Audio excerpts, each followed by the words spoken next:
Paramashivoham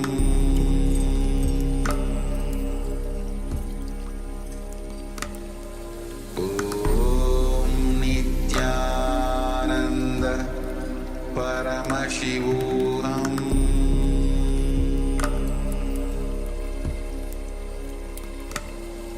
Om Nithyananda Paramashivoham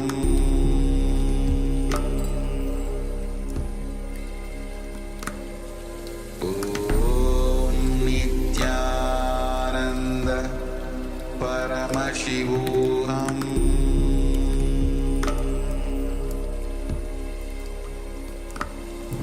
Om Nithyananda Paramashivoham Om Nithyananda Paramashivoham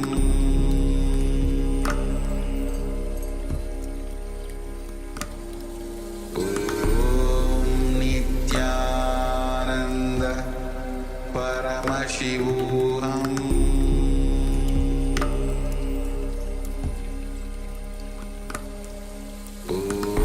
Om Nithyananda Paramashivoham Om Nithyananda Paramashivoham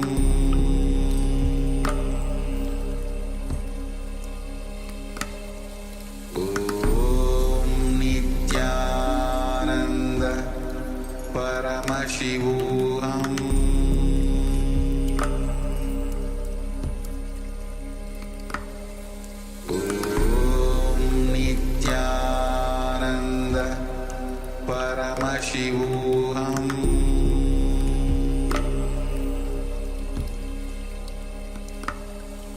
Om Nithyananda Paramashivoham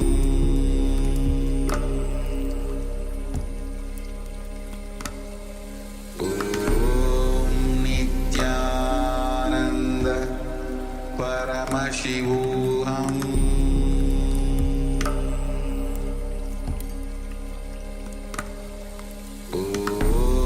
Om Nithyananda Paramashivoham Om Nithyananda Paramashivoham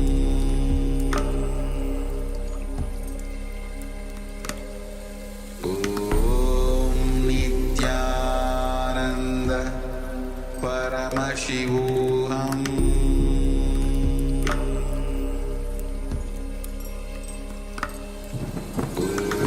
Om Nithyananda Paramashivoham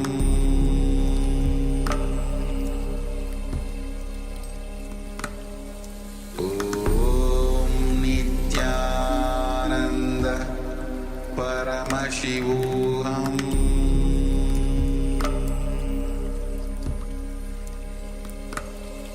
Om Nithyananda Paramashivoham.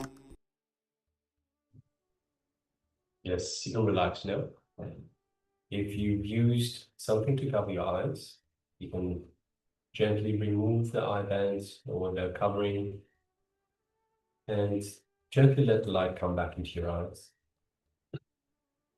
And once your eyes have recovered, once the light has readjusted for your eyesight, take a moment to share with us what was revealed to you, the revelation about the image that we had in front of us. And we've also already got a couple of shares. We have Ma Skandamata that shares, and Ma Ananda Sundaraya that also shares. So requesting Ma Shami News and Ma Mr. Gunya, if you can also take a moment and share as well, please. So we have Ma Skandamata that shares there are roads, cars, and sand and green plants. Yes, thank you very much for sharing that. And we also have Ma Ananda Sundaraya that says, I saw blue and white, looking like snow mountain. Yes, thank you very much for sharing that. Just give a few moments as we'll see all the sharings. Then we'll bring back the image on the screen. Actually, bringing the image.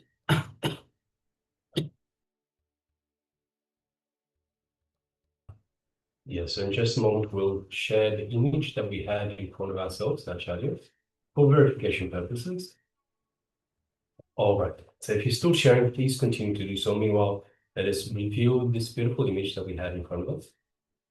And you can see it is a beautiful, beautiful scenery. It would be lovely to have a hut somewhere here, just overseeing this every morning. That would be quite pleasant to the eyes. So we have what looks like an inlet or perhaps a lake. You can see the mountains on either side, mostly on the left-hand side and further away. We can see the sun either just coming up, raising over the horizon, or just going down over the horizon, one or the other. We don't know for sure, but it's given very nice. I think it's probably around sunset. So just as they're going behind the mountains to the left, giving a beautiful, beautiful hue, beautiful light. We can see a lot of green. We can see the lake. We can see the golden color of the sun. We can also see some piers, some piers, wooden structures on the waterway, on the water. So whether it's an inlet for a sea or perhaps a lake, you can see just some piers on the right-hand side. So yes, this is what we have. We can see a little bit of clouds in the sky, some light white, some dark gray, and shades in between. So yes, let's have a look at the shares. So we have Ma Skandamata that says there are roads, cars, sand, and green plants. So first of all, lots of green. We can definitely see the green. Roads, I'm sure there are roads. See, because we have the piers on the right-hand side, usually you have some way of getting to them. So I'm sure there are some sort of roads, and roads are usually for cars. Sand, we don't see sand, although I wouldn't be entirely convinced that there isn't any. So because there is the water body, there's usually some sort of sand that is associated. So it could be very much there. And green plants, lots of green. It's probably the most prominent color is green. So yes, thank you very much for sharing, Ma Skandamata. Congratulations for manifesting. We have Ma Ananda Sundaraya that shares so blue and white. We definitely have lots of blue and white. So if you have a look, we have the light blue in the sky. We have the whitish clouds in the sky. We also have dark blue in the water itself, the water body. So that is spot on, Ma. Looking like snow mountain. Just looking, we do have some snow on the mountains. If you have a look just on the left-hand side, just left of the middle, there's a white patch that we can see there. And also the mountain on the left-hand side, in the left-hand corner, top left-hand corner, is looking kind of white. So the mountain itself is made of white rock. And I'm just noticing as I look closer into the image, there are settlements, there are houses. So yes, there's definitely cars there. There's definitely roads there. So coming back to Ma Skandamata, absolutely spot on that. So Ma Ananda Sundaraya, once again, blue and white definitely have, and looking like snow mountains. We have snow on the mountains on the left-hand side as well. So congratulations, Ma. Congratulations for manifesting. We have Mr. Gunya that says, I saw men in brown jackets and women in silk yellow blouse in brown house, then water, sand, and yellow. So let's start with the water. Definitely have the water there. Sand, it's very possible that there is sand there. Yellow, we have golden yellow of the sun itself, which is a beautiful color. We have, what else do we have? Brown house. We definitely have a brown house. If you look closer in on the sediment on the right-hand side towards the end of the inlet of the water body, we have lots of houses, some of which are brown, and men in brown jackets and women in silk. So that detail we do not see. We're too far away from that, but as usual, Paramashiva reveals a lot more than we can see with our two physical eyes. So it's very possible that that is also there, Ma. So yes, thank you very much for sharing, everyone, and congratulations to everyone for manifesting this power of clairvoyance. So again, reminding everyone, the image was on our side, so there is nothing. It's very similar to the third eye vision, but the image is on our side. So there is no way that the image could have been exposed to our participants. So congratulations to all three of you. You have done a wonderful job. Congratulations for manifesting this power of clairvoyance. So having said that, we are now going to move on with our program for today. And the next revelation by the Supreme Pontiff of Hinduism is relationships. It's about relationships. Relationships are a possibility. So Swamiji will be going into detail about relationships, in all different aspects of relationships. So let us sit comfortably with the head, neck, and spine in a straight line, and let us bring our full awareness to Swamiji as he reveals these great secrets. And let us begin. Partaya pradibodhitam Bhagavatam Narayanena svayam Vyasena kraditam Purana muninam madhye Mahabharatam.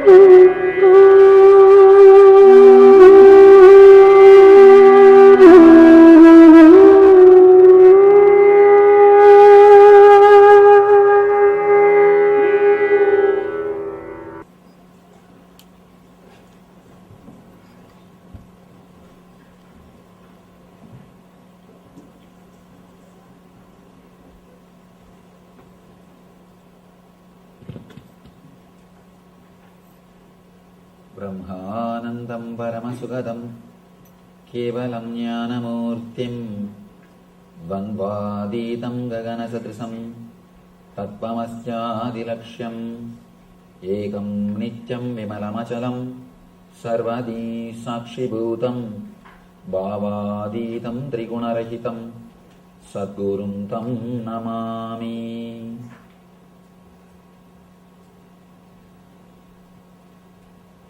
Partaya pradibodhitam Bhagavatam Narayanena svayam Vyasena graditam Purana muninam Madhye Mahabharatam Advaitam Vrutavarshinim Bhagavatim Ashtadashadhyayinim Ambatva Manusandadami Bhagavad Gite Bhavatveshinim.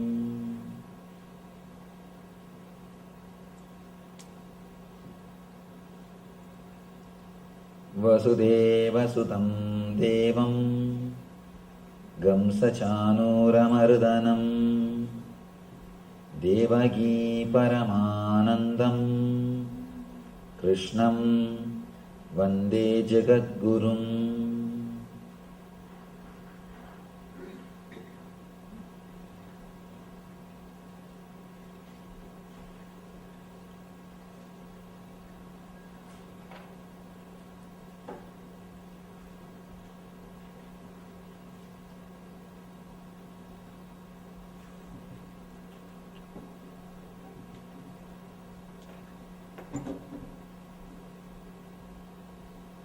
I welcome you all with my love and respects.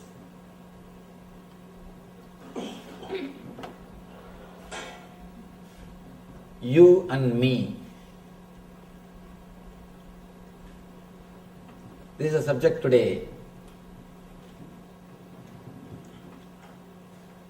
Daivasura Sambat Vibhaga Yoga.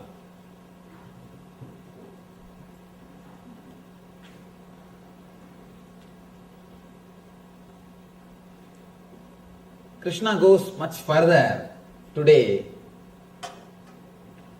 to explain the deeper level samskaras, engraved memories. In the 14th chapter, he spoke about Gunatraya Vibhaga, the Sattva, Rajas and Tamas, 3 layers of Prana Sharira, Mana Sharira and Sukshma Sharira. The next, yesterday, he spoke extensively about causal body in the Purushottama Yoga, how Urdhvamula Madaschagam Asvattam Brahuravyayam, how the roots of the tree is centered, roots of the tree are in the physical world and the branches are in the causal world. That is why he says, Urdhvamula Madaschagam Asvattam Brahuravyayam Chandamsi Yasya Varnani Yastam Vedasa Vedavit. The roots are, usually the roots of the tree will be in the ground, under the ground, unknown space, and the leaves will be in the known area, known space. But this tree is opposite. The leaves are in the unknown space, the causal layer, the underground area. The roots are in the known space, conscious space, in the physical world. And he explains, the leaves are the Vedas, means the words which you are using continuously in your being. And he further explained how to remove the engraved memories in the causal layer and how to program the causal layer towards bliss, towards eternal consciousness. Now he goes one layer deeper, the cosmic layer. He speaks about the Daiva Asura Sampat, the qualities of divine and demon. Both, the beauty is both words have got same root. Of course, it is not accidental, because both qualities are rooted in the same energy. Just a simple decision. When you choose the word you become divine. When you choose the word me, you become demon. That's all. Same energy. Ramakrishna says beautifully, no energy can be destroyed. Your love can never be destroyed. It has to be turned. It has to be turned. There is one more beautiful example of Ramakrishna. He says, as long as the calf says aham, aham, the calf, as long as it says hum, hum, it has to work, suffer, and it will be beaten, all torture. Once it is killed and out of that skin they will make a music instruments. When you beat that, it will start saying tumi, tumi, tum, tum. As long as it says aham, aham, it will have suffering. When it starts saying tum, tum, it will start singing the glory of divine. It will be used for divine purposes. Beautiful simile, beautiful example. Of course, I am not able to exactly translate in colloquial Bengali. He explains, as long as you have that idea, aham, aham, ami, ami, me, me, continuously you will be demon for yourself and for others. The moment the cognitive shift happens in you, you will be a blessing for yourself and for others. Here, in the causal layer, you have all the engraved memories. All the engraved memories are stored. But in the deeper level, in the cosmic layer only, you decide. You decide, you are me. Let me explain it in a small diagram where we take that decision. How usually our mind receives the data and processes, and how the cognitive shift can happen in our being. By now I think all of you know the drawing. Just for the sake of newcomers, I'll give a simple explanation. You receive information through eyes. For example, this scene. The file goes to Chakshu. In the Chakshu, the whole file is converted into digital file. Whatever scene you are seeing, that is converted into a biosignal file so that the file can be processed. The file goes to Chitta. There the excluding process of neti, this is not happens. Where you understand this is not a tree, this is not a plant, this is not an animal. Then the file goes to mind. Mind starts identifying. This is it, this is it. This is a man. He is standing with a saffron robe. He is taking class. The idea comes. Then the file goes to Buddhi. Buddhi compares with your past experiences. Your past experiences with the person. For example, with me, if your past experiences are good, if you are happy, or your whatever you heard, if you feel positive, then the file, the Buddhi writes, yes. If you feel it is waste of time, or if you don't feel in tune with my ideas or the time which you spent, if it was not pleasant, then the Buddhi writes no. The file goes to ego. Then ego decides what is there for me, what way I am related, what gain I am going to get. If some way I am going to have the gain, ego says, yes, let us sit here and listen. And if there is no gain for me, if I am not going to be enriched, then ego naturally says no. Then according to the ego's instruction, you decide. Your body moves or sits. This is the way the process happens. This is the spot where you choose what is there for me. Your vested interests come. Please understand, sometime the whole process will say, yes, I will have to sit. But this one spot will say, my vested interest is getting affected. Then you will never be able to sit. This whole thing may accept what you are doing. But if this one thing is not ready, the whole decision will be changed. And same way, if whole thing says no, if this one thing says yes, you will decide yes. Sometime when we do something which is not moral according to the social standard or according to your understanding, according to whatever data you collected in your life, the data collected stays here, the samskaras or engrams. You have so many data, so many informations.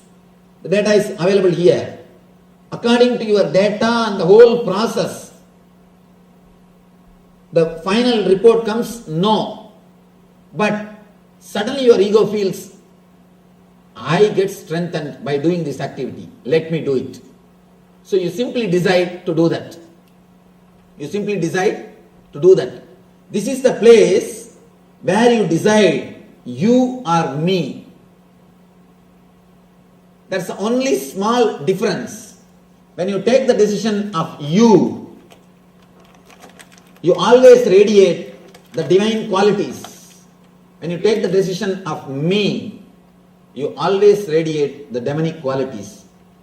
whatever strengthens your ego, please understand, even, let me be very clear, most of us sit here because it strengthens the ego. It strengthens the ego. Now you know much more than other person. You can go on, tell him, what do you know? Many times we sit and listen just for ego satisfaction. So if you sit and listen, even if it is Gita, if you sit and listen for ego satisfaction, be very clear, it is going to be only trouble for your being, no way it will be help. In the cosmic layer, this is the area you decide. If you decide with the attitude of you, the whole thing will become divine. If you decide with the attitude of me, the whole thing will become demon. And what you collected, see the engrams here, as such they are neither negative nor positive. The mind which is working here, as such it is neither negative nor positive. The chitta which is doing the process here, as such it is neither negative nor positive. So none of them are neither negative nor positive. Please be very clear, including the gunas. Even the tamas, by their quality they are neither negative nor positive. There are so many enlightened masters. You cannot make any difference between them and laziness. You cannot make any difference. Raman Maharishi, throughout his life, he was sitting in one place, one city. He never moved out. But you can't say he was in tamas, because he never took any decision out of me. The whole process was happening, you as a center, not me. As such, whether the chitta or mind or samskara, you cannot tell they are bad or good. In the superficial layers, they are neither bad nor good. But the decision which you make in the cosmic layer, in the deeper layer, that only makes them as good or bad. Please understand, passion and compassion are one and the same. Passion and compassion are one and the same. When you decide based on me, it is passion. When you decide based on you, it is compassion. We need to understand an important thing.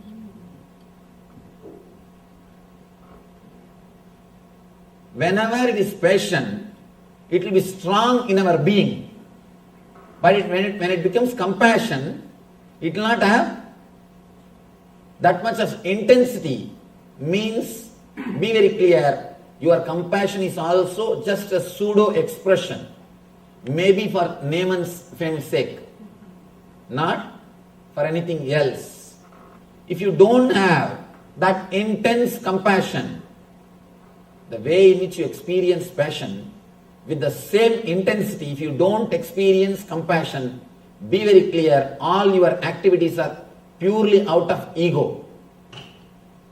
Including this Gita Jnana can become ego when the decisions are taken out of I and me. If the decisions happen out of you, not this Gita Jnana, even ordinary activity which you do in your life can become divine. See, we don't have to work on the doing, we need to work on the being. Doing can never lead you to anything. As long as you believe doing can lead you to ultimate, you are called karmagan, the person with karma. It is called Puramimamsa. Only when you understand the being can lead you to the ultimate, you are called Uttaramimamsi. In Vedas, there are two major portions. People who believe in doing, people who believe in being. People who believe in transforming the being, they are called Vedantis. People who believe the transformation ultimate can be achieved by doing, they are called Karmagandis. They continuously believe in doing. Of course, ultimate can be achieved only by working on the being, not on the doing. If you try to work on the doing, either you will suppress or express. Either you will suppress or express. Continuously you will be fighting with yourself. Nothing else will be achieved. A man who can transform his being, only he can achieve the ultimate. Whether demon or divine, it is decided only on that one point. When you receive the data, process it and deliver the result or command, how the command is delivered, what is the center from which the command comes out. The command comes out thinking this one statement, what is there for me? What is there for me? What is there for me? Whatever you may do, including meditation, it will be only ego satisfying. Many people come and ask me, Swamiji, at some point I felt such a deep ecstasy in meditation, such beautiful bliss in meditation, but suddenly within 2 hours it disappeared. It never came back. Why, Swamiji? How to have it back? Please understand, the bliss itself is choicelessness. When you are absent, you experience bliss. The moment you want it back, the moment you choose bliss, already you have chosen. The moment you choose, you will always choose suffering. All choices are suffering. And bliss is choicelessness. The moment you want to grab it, the moment you want to have it, when you are blissful, you allowed the bliss to possess you. The moment you want to possess the bliss, you will make it as suffering. When you want to possess, you wanted that to strengthen your ego. The decision is from you. Decision is from me. The attitude me. The attitude me decides. The moment the attitude I and mine, me, that when that decides to destroy the bliss, you can no more be divine. When you are in blissful, you just set a capital no to me, the me idea. Just you are relaxed in the you idea. The moment you wanted to possess the bliss, you said yes to your me idea. Please understand, I have to use this me and you word properly. You need to understand that me and you word properly. When I use the word me, I mean ego. When I use the word you, I mean the whole existence. When you are not there, whatever is there is existence. When you are not there, whatever is there is divine. You make demon by bringing the idea me in you. The moment you bring the idea me, whatever is demon. The moment the me idea is removed, whatever is divine. With me idea, whatever you do, whether it is meditation or rituals or whatever, receiving the knowledge, learning, everything will only strengthen the ego. Anything done with idea of me to improve the me naturally will lead to more and more ignorance and dukkha. Anything done with the idea of you, anything will naturally become divine and will lead to bliss. Pravritti, nivritti. Nivritti is centered on the idea of you. Pravritti is centered on the idea of me. Whatever you do out of me, it will lead to pravritti. Whatever you do with the idea of you, it will lead to nivritti. As long as you feel this is your boundary, here your boundary ends and here the universe starts, You will be continuously fighting with existence. You will be continuously fighting with nature. You will be continuously fighting with the whole. Please be very clear. Part can never succeed when you fight with the whole. When it fights with the whole. Continuously, whatever you think, speak and do based on the one idea, me, it will lead to more and more complications, more and more dukkha. Here, Krishna starts explaining beautifully the nature of demonic nature and divine nature. Sri Bhagavan Uvacha. Again, throughout this chapter, only Bhagavan speaks. In the first chapter, only Arjuna is speaking. Bhagavan is silent. Means, completely is expressing his ego. Almost the catharsis is happening. He is mad, confused. He is just vomiting, quoting all the morality, whatever he learnt, quoting everything, he is speaking. Slowly he comes down to the next level. He is allowing the Bhagavan to speak and the conversation is happening. First, he is expressing him, not letting Bhagavan speak. Then he comes down to the level of conversation. Bhagavan also speaks, he is also speaking. Then he comes to the level of little more listening. Now, practically he is silent. In the 15th chapter and 16th, both the chapters, he is silent. He is not uttering a single word. That's what I told. No questions, only doubts. All the questions have disappeared. Now only small doubts. Means he is asking for more tips, more clarification, more understanding. Bhagavan Uvacha Abhayam Sattva Samsuddhir Jnana Yoga Vyavastitihi Dhanam Tamascha Yajnascha Swadhyayastava Arjavam Ahimsa Satyam Akrodas Yagas Santirabhaisunam Taya Bhudeshvaloluptvam Mardavam Hrira Chapalam Tejatshama Drudissaucham Adroho Nadimanitaha Bhavanti Sambadam Daivim Abhijadasya Bharata.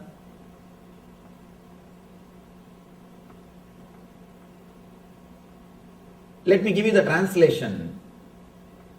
Bhagavan says, fearlessness, purification of the being, cultivation of spiritual knowledge, charity, and centered on the being, performance of sacrifice and accumulating knowledge, austerity, simplicity, non-violence, truthfulness, freedom from anger, renunciation, tranquility, aversion to fault-finding, compassion for all living entities, freedom from covetousness, gentleness, modesty, steady determination, vigor, forgiveness, fortitude, cleanliness, and freedom from envy and from the passion for honor.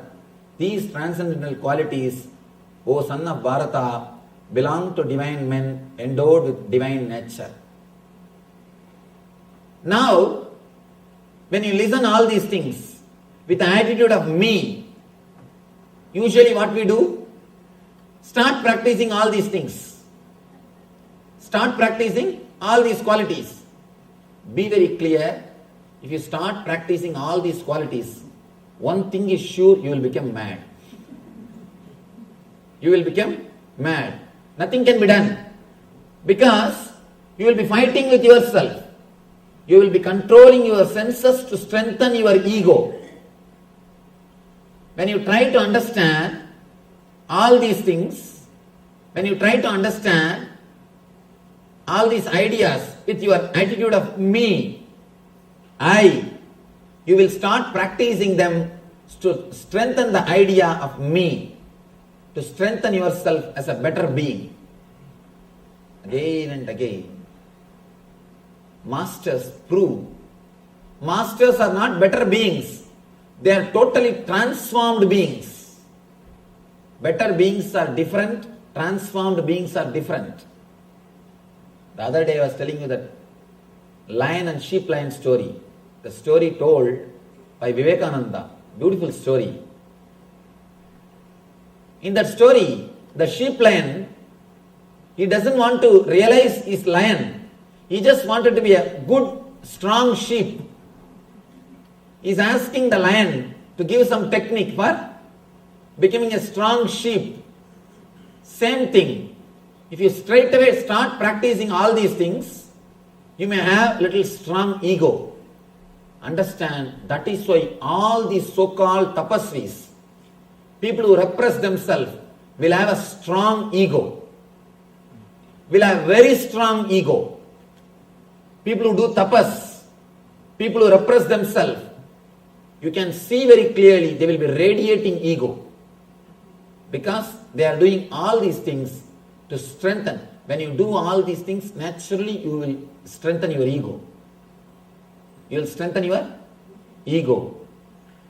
When you are completely blissful, relaxed, then if austerity happens, if tapas happens in you, you will never expect others also to do tapas. I have seen so many sannyasis, especially in India, continuously they blame the householders. Continuously they blame them. You don't do this, you don't do that, you are not right, you are not pure, you are sinner. The problem is, when you suppress, when you force yourself to do tapas, you are continuously burning inside. So naturally, sometimes you yourself get the doubt whether you are in the right path or what you are doing. Is it right? You get the doubt. Then naturally what we think, we have to do something. The doubt is coming up. Let us make others guilty. When you make others guilty that they are not doing right thing, you feel now, yes, what you are doing is right. When you make others feel guilty that they are not right, you feel you are right. When you see, when you suppress, when tapas is done by force, you naturally expect others also to do that. If they don't do, you create guilt in them, and by creating guilt in them, you wanted them to come to you and confess. When that happens, you feel more and more strong. Tapas is supposed to happen out of joy and bliss. Just as a natural thing, anything done by force is not going to help you. It will neither help you nor it will help the society. I have seen so many people doing tapas like Ravana. Ravana did tapas, but all his powers, it never helped him or others. He has become demon for himself and for others. He was killing others. Finally, he has destroyed himself. Because the tapas is from the attitude of me. What is there? For me. To strengthen the I and mind. The whole thing happened to strengthen the I and mind. Please understand, whatever you do, whether it is studying the spiritual scriptures, or the charity, or social service, or the spiritual things, or puja, or meditation, whatever you do, to strengthen the I and me will always lead to suffering. It will lead to suffering. The instinct to survive and instinct to possess is what I call me. Me means instinct to survive. Instinct to possess, instinct to survive is I, instinct to possess is mine. Person who understands both are illusions. You cannot have the instinct to survive. Whatever you may have, you cannot survive. Please be very clear. The instinct to survive is pure illusion. At the most, you can survive as you think yourself 70, 80 years. 70, 80 years you can be alive as you think you are. How you visualize yourself in that form, in that way, you can be alive maximum 70 to 80 years. But the instinct to survive tries to extend it, tries to make the life as eternal. Naturally, you are walking towards suffering. As long as you carry the instinct to survive, please be very clear, again and again and again, you will be hurting yourself. You will be hurting yourself. Just today morning, I was talking to an ashramite. She was complaining to me that she is hurt even by a small words which comes from others.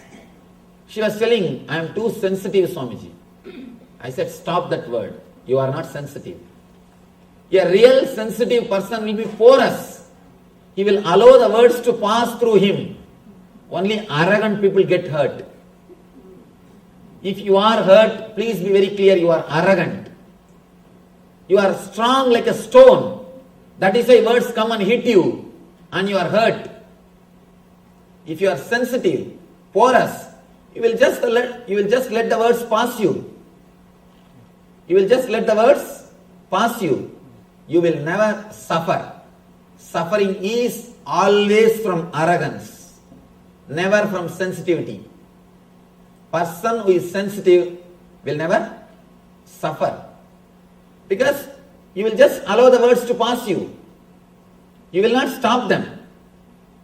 You suffer by a word when you stop them, when you resist them, when you make meaning out of them. When you don't make meaning out of words, you never suffer. Words can never create suffering when you don't make meanings out of it. It's like just playing with words. We always choose nice words to support our ego.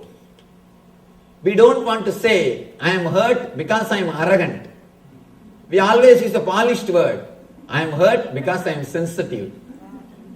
Please don't cheat yourself with words. Let you be straight. Let the straight words be used. Especially in America, I see lot of polished words.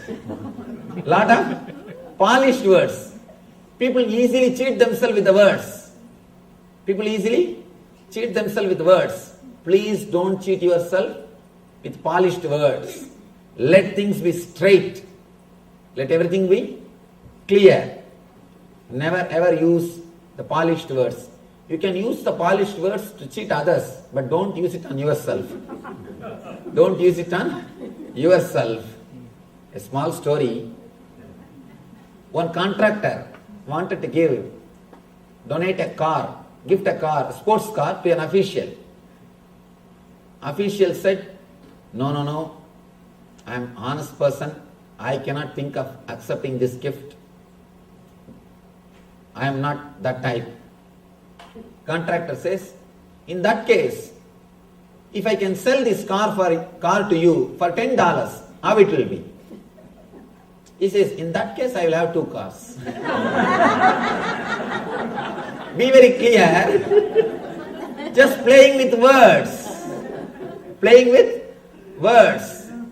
Don't cheat yourself with words. Let us be clear. What is, let us use the same word. Ramakrishna says, Man mukh ek karo. Let your words and mind be straightened.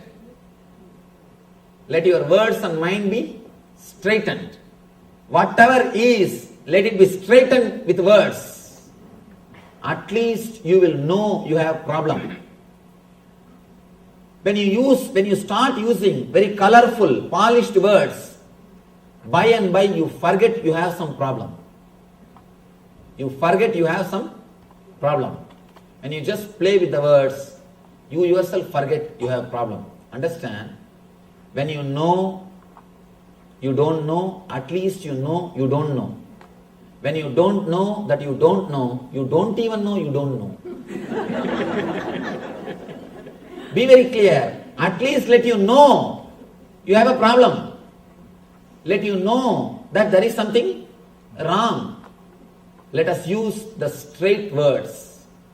Shortest distance between 2 points is always a straight line. To achieve anything, shortest way is straightforwardness. Shortest distance between 2 points is always a straight line. Same way, if you want to achieve anything, the shortest way is straightforwardness. Nothing else can work. Here, Krishna gives all the qualities, one by one. Of course, we can't even explain all the qualities. He goes on, fearlessness, the first thing. As long as you carry the instinct to survive, you will have fear. You will have fear. Fear can never be taken away from your being as long as you wanted to survive. Surrendering to the existence, surrendering to the death is the one and only way to achieve fearlessness. There is a beautiful Upanishad, Kathopanishad. If you find time, you all should read that Kathopanishad instead of watching the Jerry Springer show. That's what the most popular show in America. When it comes to some Shastras, we all tell no time, this is not there, that is not there. But somehow we find time for everything.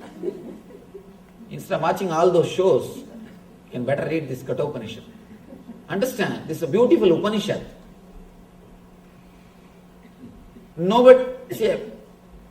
We can't compare any other system with Vedanta or Vedic rishis. They have gone so deep into the science of death. West has dedicated its whole energy for life. And the East has dedicated its whole energy to understand death. That is why rishis, they live even when they die. They live when they die also. Even after death they live.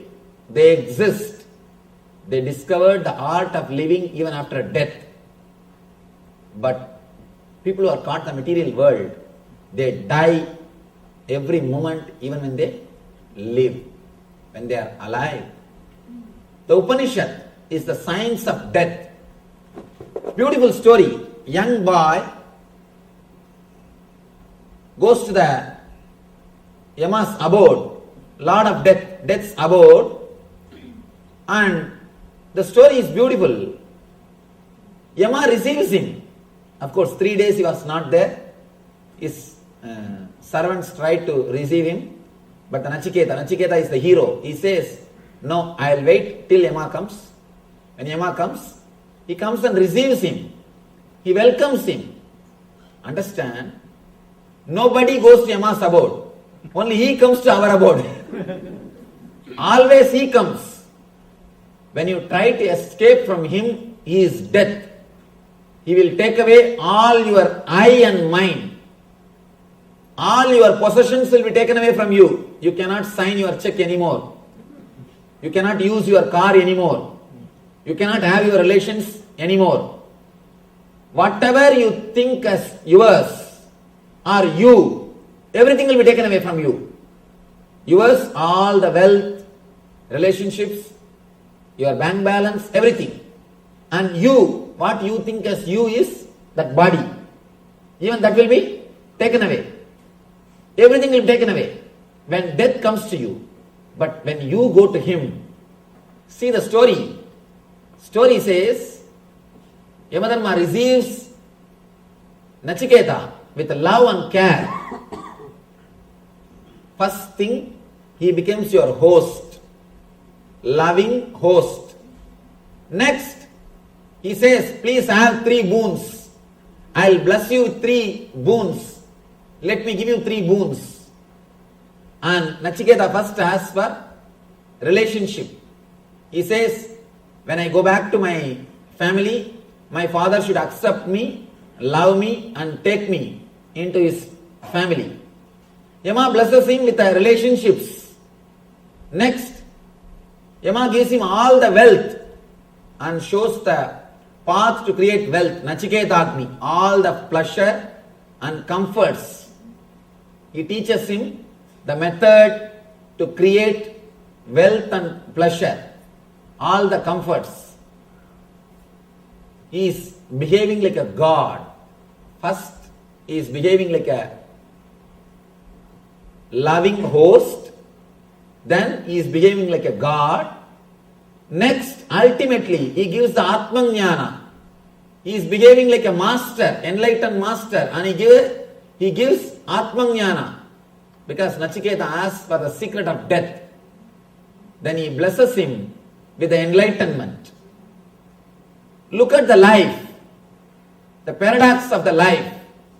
When we run away from death, even then you can't run away. He will chase you wherever you are. He will chase you. He will chase you. He will take away all your wealth, take away all your relationships, take away whatever you think as you and yours. Here, the whole scene is different. When you surrender to him, when you go towards him, first thing is a loving host. He is not terrible as you think. Always we portray Yama with a big mustache, sitting on the buffalo, black, with a big rope in his hand, that pasa rope, and with an arrogant smile or a arrogant face, egoistic. But here, the whole scene is different. He is saying, Swahatam, please come. He is welcoming.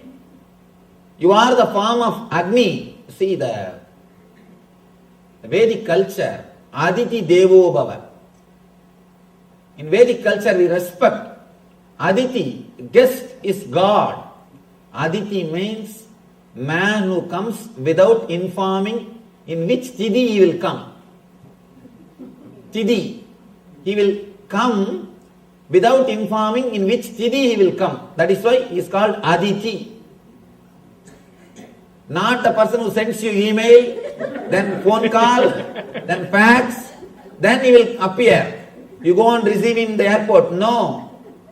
He is not Aditi. He is your relative. You have to take care of him so that he will take care of you. That's all. It's a pure business. Please understand, all our things are pure business relationship. Aditi means a person who straight away comes to your life. The big problem is, in this country, the Aditi concept is lost. People can't believe, still in Indian villages, all houses' doors will be kept open in daytime. At least in the village I am born and brought up. Whole day the doors will be kept, the doors of the house will be open.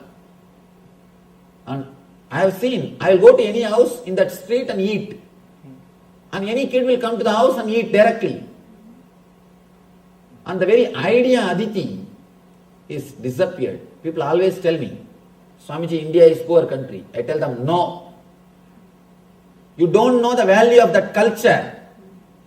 For example, if you have to be received, taken care, and you have to stay for 3-4 days for your business purposes, how much you will spend? But in India, you have some friend, just one phone call. The whole thing is done, of course. Now there also, because of the cultural invasion, it is coming down. At least in villages, still it is alive. Where the Vedic culture is alive, still it is alive. Aditi Devo Bhava, we respect the guest as God. Guest is God. He says, you are Aditi. You have come to my house in the form of the Vaishvana Agni, means the Agni which we worship. The Brahmana is considered to be the embodiment of the Agni, the divine Agni. You have come to my house as the embodiment of divine. You are here. Let me respect you. Please forgive me. Apologize. Please forgive me. 3 days I was not here to receive you. Usually we postpone Yama. Usually we escape from him. When you go in search, he will not be there. That is the whole story. Usually he chases you. You run away from him, but he will be there behind you. But if you turn and go towards him, you will suddenly find he is not there. 3 days, Nachiketa says, Yama is not there. Understand? The story is significant. It has got a tremendous truth in it. Nachiketa goes there and he finds Yama is not there. It means when you turn towards death, you will not find death as you imagined. Whatever imagination you have about death will not be there when you surrender to death. Now, because of your fear, you escape. Because you escape, he chases you. Both are like a vicious circle. If you understand, the moment you surrender, he will not be there as you imagine him, as you expect him. Naturally, that will add courage. And that courage will make you face him more clearly. When you face him more clearly, more courage. When you go in that cycle, it is called virtuous circle. This is vicious circle. We are caught in the vicious circle. Let us turn the whole thing to virtuous circle. If you understand this one Kathopanishad story, the whole idea about death will be transformed. When you go, he is not there. First thing. Next thing, he appears, but not as you imagine him. Not that arrogance, not that person who will take away everything from you, not with pasa, not on the buffalo, nothing. A humble host. Please come. Please come. Welcoming host. Receiving you with all love and care. Next step, he is God. He blesses you. Ultimately, he gives you the Atmajnana, knowledge, enlightenment. We may think, how to go towards death, Swamiji? Shall we commit suicide? Please understand, suicide is not going towards death. Please be very clear. Never think people who commit suicide are fearless. They are most coward people. They commit suicide because they are not able to live this life. They are not facing death. They are escaping from life. Suicide is not facing death. It is just escaping from life. Escaping from life is different. Facing death is different. They just escape from life. Escaping from life doesn't mean they are facing death. Suicide is not the thing. Suicide is not the way. Face the fear. When the fear is created in you, when the fear happens, just go through. Don't allow the fear to frighten you. People come and tell me, Swamiji, I am afraid of my fears. Fear is enough trouble. Why are you afraid of fears? Don't allow the fear to frighten you. Sit in the room. Be yourself. Just sit with yourself. Let the fears come up. How long you will postpone the fears? How long you will control them? How long you will escape from them? Allow them to come up. Your whole being may shake. Tears may roll. You may have the deep depression. Let everything happen. Whether you allow this fear to happen or not, the incidents are going to happen. I can say our fears can be classified as a major 5 category. 1, fear of losing your wealth, comfort. Next, fear of losing some part of your body in accident or disease. Third, fear of losing your near and dear ones. Fourth, fear of losing your mental well-being. Fifth, fear of unknown, fear of death, fear of ghosts, fear of God, everything. Fear of unknown, fear of hell or heaven, everything. These are the 5 major fears we face in our life.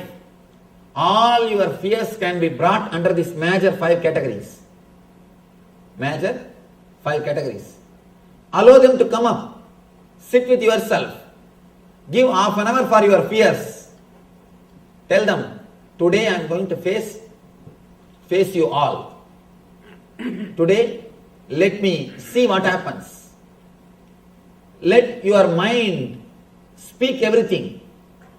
Let everything come out. You may have the depression. Tears may roll. Whole body may shake. Let it come out. What can be done? You can't do anything. If you can, you would have done it. If you can, long before you would have done it.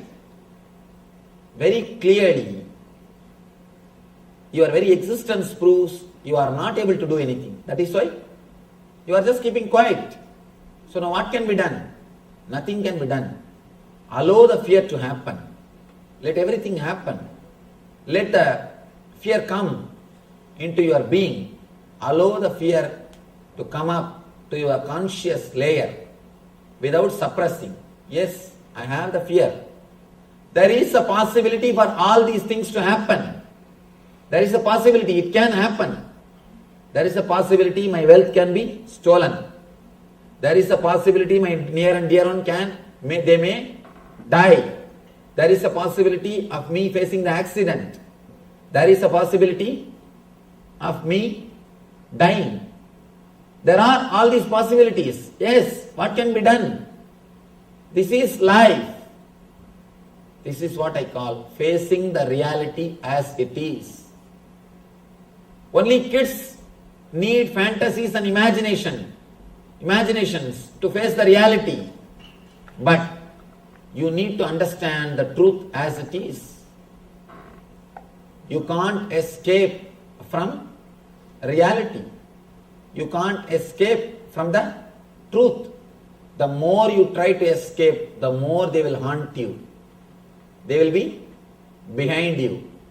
They will be chasing you. So allow, let the fears come out. Suddenly you will see, when all the fears leave you, you will see you become more responsible. You become more intense.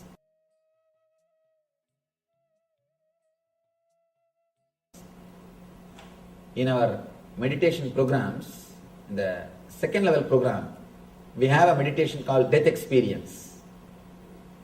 It is based on Ramana Maharishi's experience. People always feel frightened to enter into the meditation.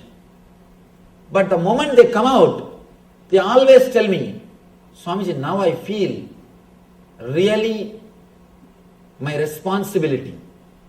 I was postponing so many things without doing. Now I decided the first thing after going from here, I will do all those things. Naturally, they become intense. They understand the values of relationships. Again and again, people report to me, after that meditation, I really start respecting my spouse, Swamiji. I don't take her for granted anymore. When you think the possibility of death, immediately you will never take life for granted. You will not take spouse for granted. You start living. Same day, when there is a possibility of wealth being taken away from you, do not take your wealth for granted. You will start living it. You will start living them intensely. You will not take things for granted. When the possibility of death, when the possibility of being taken away from you, when it enters your being, you start realizing your responsibility. Granted, a small story, how we take things for granted. There was a king. After 45 years, he felt completely bored. Because whatever he wants, he is having. Whether it's comforts, luxury, or women, whatever enjoyments, he's got everything. Now what to do? All the excitement is lost. Feels bored. Let me tell you, all kings live in hell. When I say all, I mean capital letter A-L-L.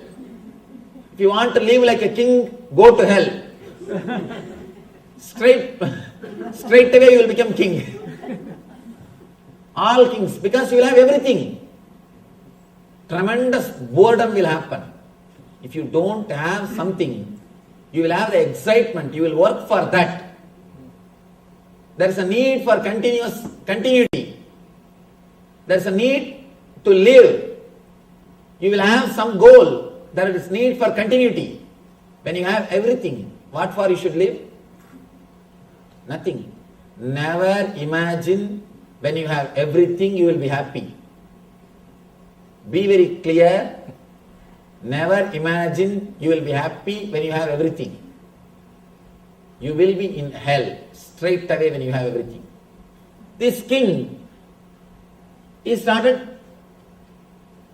entered into the hell because he got everything.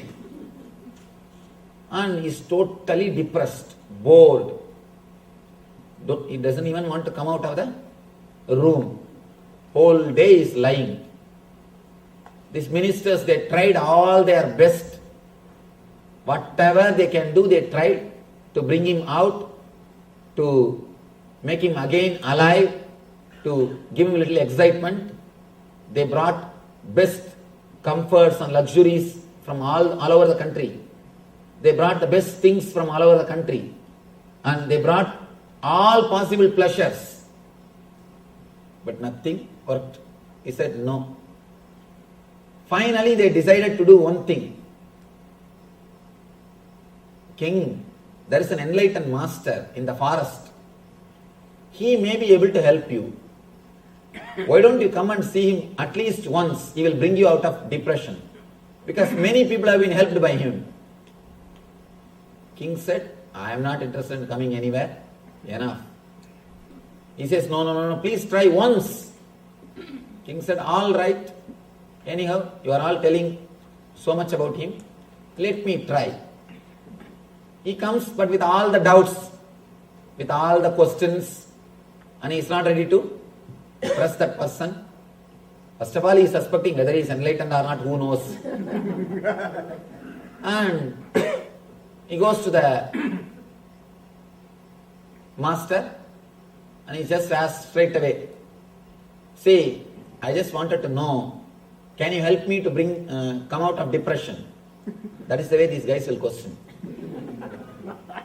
Because they have come just to check out. They have not come to learn. They have just come to verify. I have seen so many people coming and asking me, can you show some path to achieve God? I tell them, please, I will try. Why don't you be seated? Why don't you have your seat? I will try. And they will come as if they have come to check me. And it's really fun. One young guy, well read in all these, the modern day books, Ramakrishna's life, Vivekananda, all these modern day saints' lives. This guy came and asked me, Swamiji, have you seen God? I just smiled at him. And I asked him, did you read Vivekananda's biography? He said, yes, I read Swamiji's Vivekananda's biography I know how Vivekananda asked Ramakrishna, same way I am asking you. First thing I cut out of his shirt so that he should not run away. I cut out of his shirt. You see, when Ramakrishna told, I have seen, Vivekananda simply followed Ramakrishna. Gave his whole life to Ramakrishna. Dedicated his whole life to Ramakrishna. Now I am not only saying I have seen, I will show you, come. Fellow ran away. Fellow just escaped. He is not ready to take the responsibility, but he just want to check out. He just ran away. I told him, I am not only saying I have seen, I will show you, come. Come and be with me, come. Simply ran away. The guys just want to check out. The king wants to check out. He goes there and asks casually, can you tell me something to get rid of this depression? Master straight away says, if you can bring all your wealth in one, put it in one gunny bag, bring it and bring it here, then I will teach you. Immediately the king decided, this fellow has nothing to do with enlightenment. He is a cheat, bogus fellow. And he is asking for all my wealth. He said, he did not even give a reply, he went away. But that night, he started slowly thinking, why should he ask for wealth, all my wealth? And there is some grace beyond my doubt. There is something about him is working on me. And one more thing, I tell you one thing. People ask me, Swamiji, how to find out whether somebody is enlightened or not? You can never find out by intellect. Never try to find out. Always try your best to suspect. If he is really enlightened, beyond your doubt, his form, his being will be there in you. You will not be able to forget him. Never remember. People always ask me, Swamiji, should I remember you? No. Try your best to forget. Try your best to doubt. If at all I had divine experience, that will work beyond your intellect. If I am going to help you, if you will be helped by me, beyond your intellect, you will simply fall. Let me be very clear. Simply you will fall. Through intellect, you can never analyze and understand. With intellect, try your best to say no. That's the best thing. If you try your best to say no, you will never be cheated. That's the best thing, right thing to be done.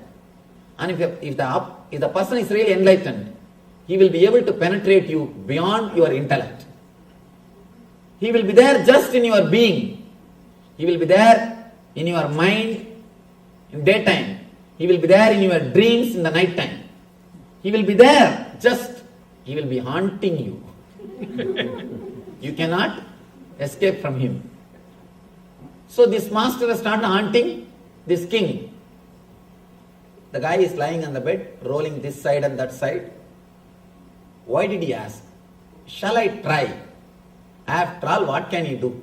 Even if he takes away, I can easily catch him. It's after all my kingdom. He started doing all the calculation. And anyhow, I am not happy with all this wealth. Even if he takes away what is there, anyhow it is not useful for me. At least let him have.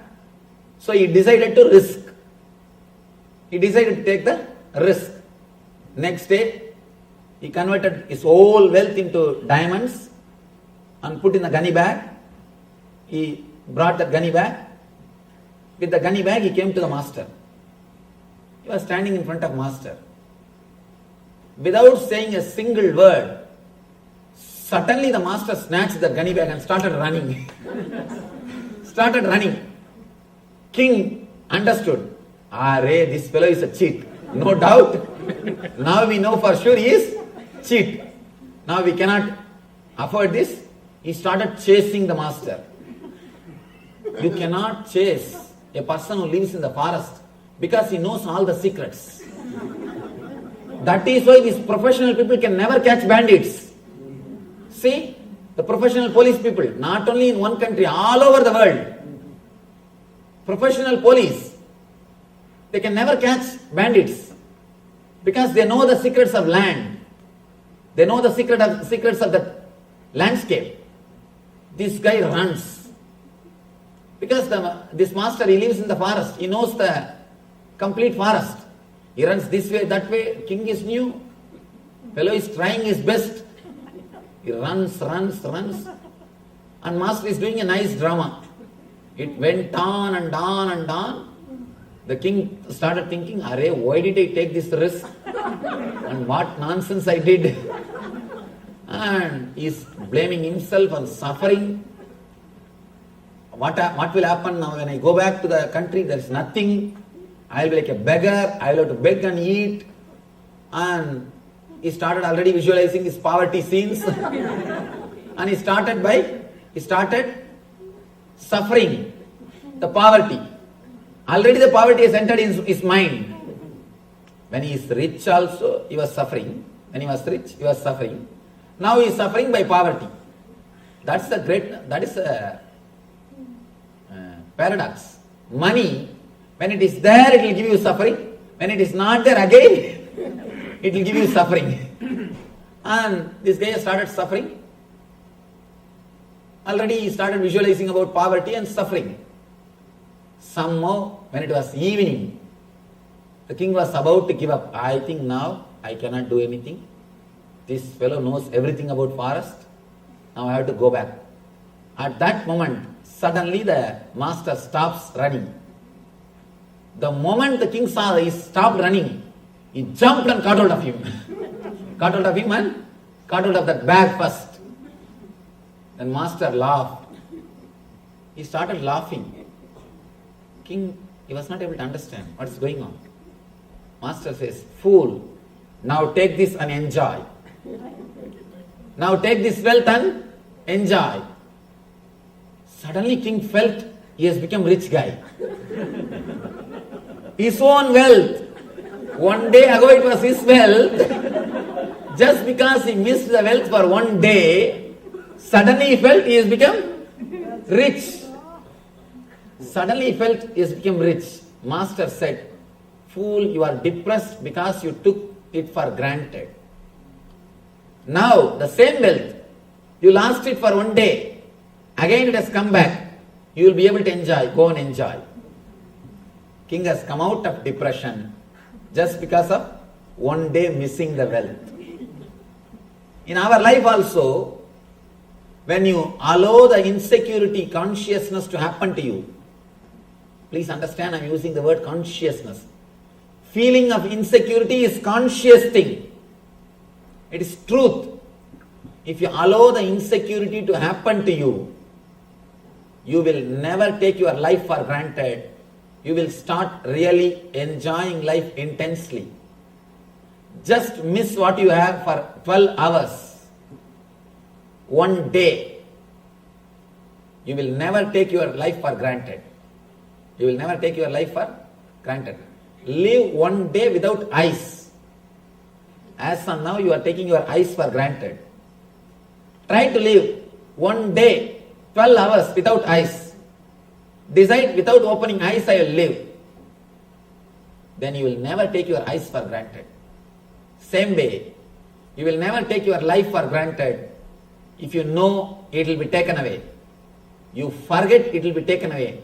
You suppress the fear. You suppress the insecurity idea in you. That is why you never enjoy the life. You take life for granted. The moment you experience insecurity, the moment you understand it is insecurity, life will be taken away from you any moment. You will start living intensely. You will never take life for granted. Please be very clear. If you are depressed, bored, just lose everything for 12 hours. Just lose everything for 12 hours. You will suddenly understand the truth, and you will never take life for granted. The king, he felt bored because he took life for granted. When you face the death, when you face insecurity, immediately you understand how you took life for granted and you will start living intensely. That is what this story means. Yamadharma gave relationships to Nachiketa, wealth to Nachiketa, finally enlightenment to Nachiketa. Means the very understanding. I have seen many people, when they come out of the death meditation, they tell me, Swamiji, now I understand the value of relationship. Means they are blessed with relationship by Yamadharma. They say, now I understand and I know the value of my wealth. It means Yamadharma has blessed them with wealth. Now they will start living. They say, now I know that the life is the big blessing, ultimate blessing. And naturally, the blessing is showered on them by Yamadharma. And they understand, when they do intensely, they understand, body may die, there is something which is beyond body and mind, which exists in them. That's what I call Atmajnana. You will have all the blessings of relationships, wealth and enlightenment when you face the fear, when you face Yamadharma. Here, when Krishna says fearlessness, he means face it. Only then fearlessness can happen. Only when you face the instinct to survive and instinct to possess, you will enter into the zone of fearlessness. Till then it can never happen.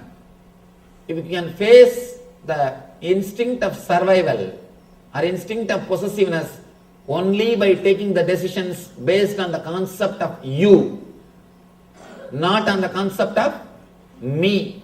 As long as you work, act, speak, think centered on me, you will be demon. You will be working for the survival of instinct, the instinct of survival and instinct of possessiveness. When you start working based on the concept of you radiate a new energy. Just try for 1 week to live for others. Just try a simple experiment. I am not telling you to give away all your properties. No. I am not telling you to give away all your properties. I am not telling you to give away anything. Usually, always you think, what is there for me in this? What is there for me in this? If your wife calls you for a movie, you will say, no, I want to go to beach. You always stand with your preference. 1 week, just 1 week in your office, in your house, in your wherever you go, try to work, try to decide with the attitude of you instead of me. Just a simple things, very simple things, very simple decisions. I am not asking you to give away your properties. Just day-to-day life, simple decisions. Immediately mind will tell, no. If I start thinking based on you, people may take me for granted. People may exploit me. People may cheat me. All right. Now nobody is cheating you. You are living centered on the idea of me. You are protecting yourself. Are you happy? Come out. Are we happy? No. Then why not try the other side? Just a simple experiment. Just a simple experiment. We lived throughout our life with this Asuri Sampat, what Krishna calls as demonic nature. Me. Now, just for 1 week, why not try? Always when we come back, first we catch our seat. We put kerchief also. First we catch our seat. And when some prasad is given, first we go and catch our plate. Instead of that, just for 1 week, get the plate and see that the other person receives it. See that next person is comfortable. Early morning when you get up, ask the other person, are you okay? Why don't you use the bathroom, then I will go. Always wait, first I have to go. I have this work, I have that work. Instead of that, just a simple thing. Small things you use today, then I will come. Please you do that, then I will use that. And continuously you are working. Let me do this small one. Just for 1 week, try to put that you in your being. I tell you, from where bliss will come, you don't know. Suddenly you will feel your whole being is relaxed. When you don't give attention to me, you will never be at tension. As long as you are giving attention to me, you will be continuously at tension. The moment you put the you in the place of me, a deep inner healing will happen to you. Please understand, what I am saying is not morality. Please don't think I am teaching you how to live happily. No. I am not giving this as a morality. I am giving this as a spiritual practice. Understand? If you are working towards spiritual growth, if you are a professional seeker, I use that word because there is a group of people, especially in the West, they are professional seekers. Any Swami comes, they will be there. Any Swami or any book, any spiritual thing, they will be there always. They will come. I have seen people coming and telling me, Swamiji, for last 30 years I am seeking.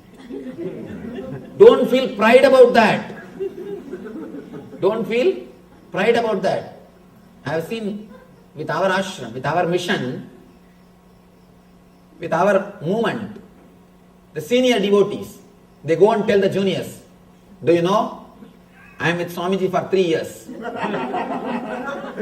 These juniors come and tell me, I call that senior, don't spoil my name.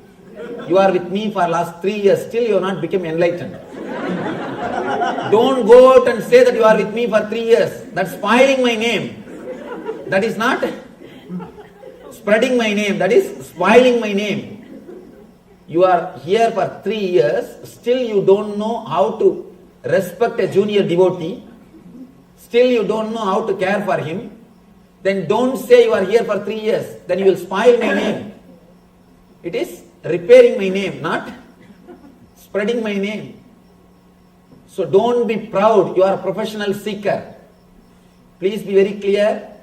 If you have that pride, I am a professional seeker, or I know so many, this Swami, I know that Swami, I have done his course, I have done that course, I have done this program, I have done that program. Especially these NRIs, they don't miss any program. So that they can have all the certificates. If you are a professional seeker, if you think you are seeking spirituality, please understand, take this one spiritual practice. Just a single spiritual practice for 7 days. If you think, really, some way I can help you, take this single statement, forget about everything else. This single statement, instead of deciding based on me, decide based on you. I am not asking you to give away your properties. I am not asking you to renounce anything. Simple decisions. Very simple day-to-day decisions. You will see something happening in your being. The tension or the solid weight which is there in you will simply melt, will simply loosen up, and you will experience inner healing and a tremendous cool breeze, bliss breeze in you. naturally when you get a taste or glimpse of this mood, automatically you will start expressing this attitude in your day-to-day life every day, every moment. Be very clear. Always we choose words and we do actions based on me. When you are shouting at somebody, you say, no, I do it for his good, Swamiji. For his sake, Swamiji. When somebody else is angry, you say, see, like a demon, how he is mad at others and he is shouting. When somebody else is angry, he is shouting. When you are angry, no, I do it for his good only, his sake only, Swamiji.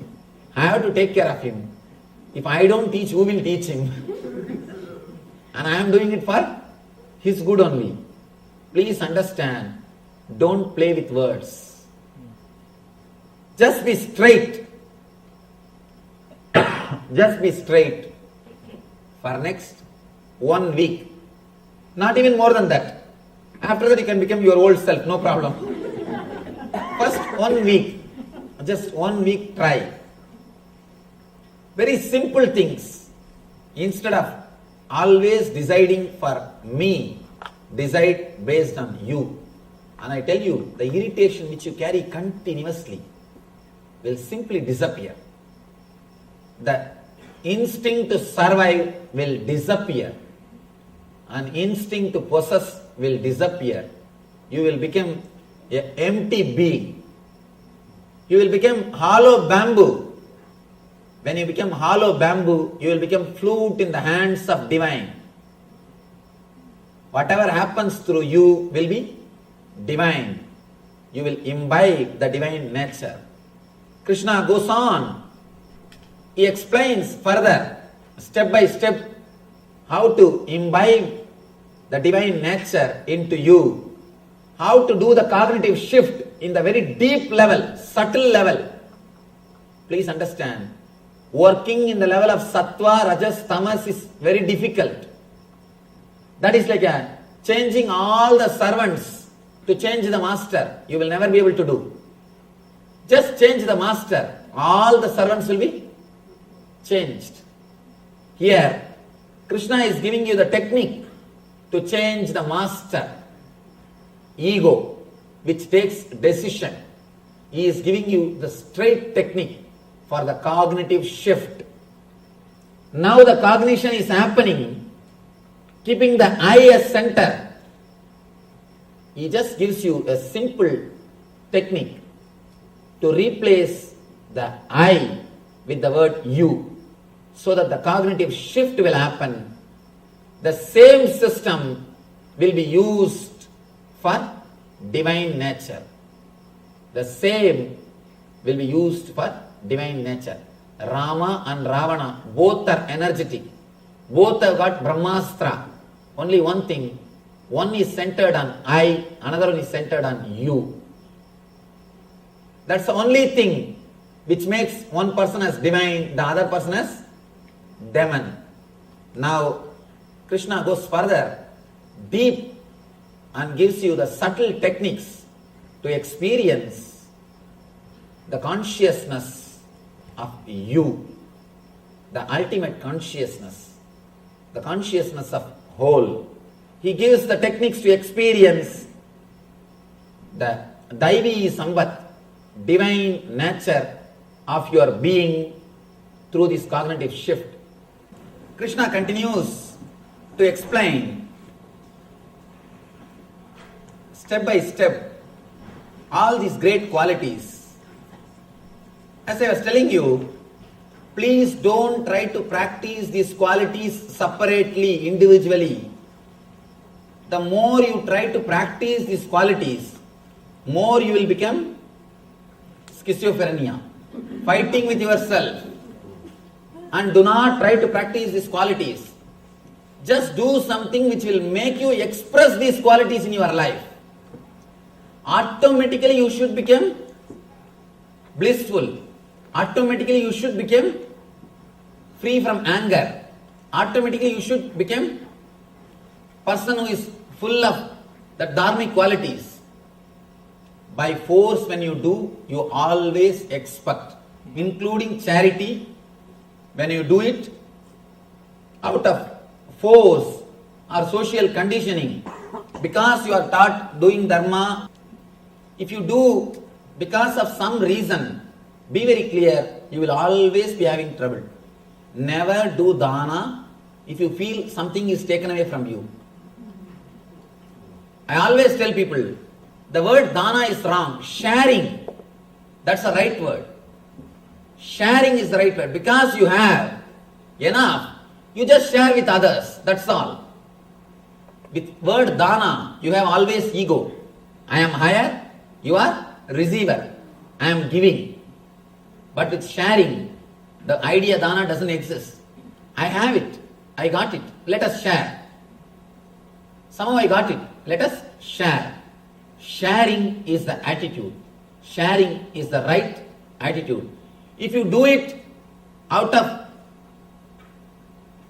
the concept I, even after doing charity, you will verify whether your name appeared in the plaque or not. Is there any spelling mistake or not? Is it right size or not? Is this less small font or big font? We will go around and verify. And be very clear, especially I have seen in India, in one tube light, they would have presented one tube light to a temple. In the tube light it will be written, Ramanathan son Somanathan, in the memory of his father, his mother who passed away, Saundarya Lakshmi, presented to this temple on such and such a date, in black paint they would have written. When you switch the light, you will see only black line on the wall. No light, only the black line. Raman Maharshi says beautifully, when you don't ask, you will be given. I always tell people, when you don't tell, I will tell. There are many people who they do many things for the ashram. When they don't tell, I tell them. I tell the whole world. You see, he did all these things. He did all these things. When they tell, I keep quiet. Who's telling will work? When they tell, I think, all right, they themselves are telling, why should I tell? When they don't say, I tell the world. Please understand, when you don't do out of the idea of I, naturally, you will not feel something is taken away from you. Next thing, above all, you will feel the tremendous fulfillment. Anything should be done with the concept of you. When it is done with the idea of you, whatever you do will become like these beautiful qualities. Daivi Sampat. What Krishna says as Daivi Sampat.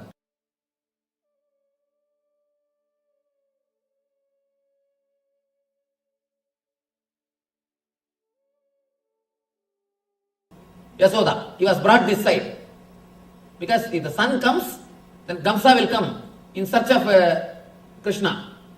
Within 12 hours he reached Yasoda.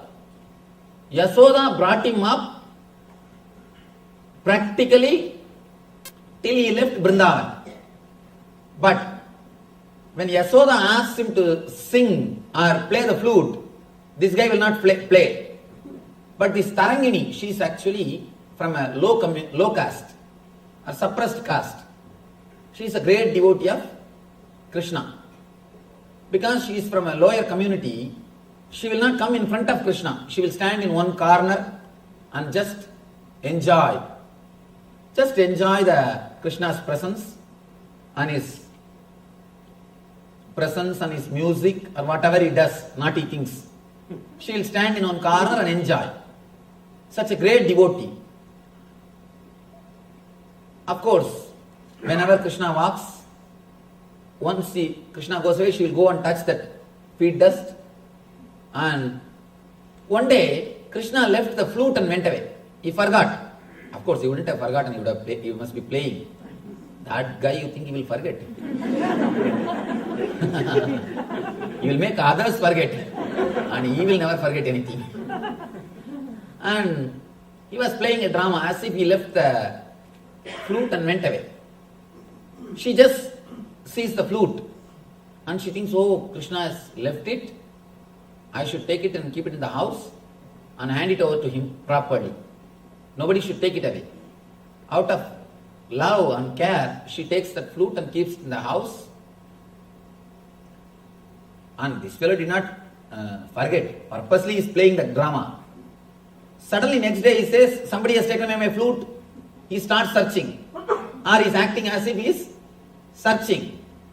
Somehow he came to know that Tarangini is having that flute. She wanted to get that and give it to him. But he himself goes there. He himself goes, so he has to find some reason to go to that area. No? Because that where the lower community people are living, the higher community people will not go there. If this guy goes without reason, Yasoda will ask, why did you go there? Why did you go to that area? Naturally, she will try to punish him. So he has to have some reason. So now he says, my flute is there, I have to go and pick it up. I have to go and pick it up. This guy goes and he sees that the area, it seems that Sukadeva beautifully explains, full of mud, the dirty roads, and a hut in which thousands of suns are shining. It means what? 1,000 hole. 1,000 hole. 1,000 holes are there in the hut. And this Krishna enters the house and asks, give me my flute. And she is just totally shaken. And she saw Krishna in her house.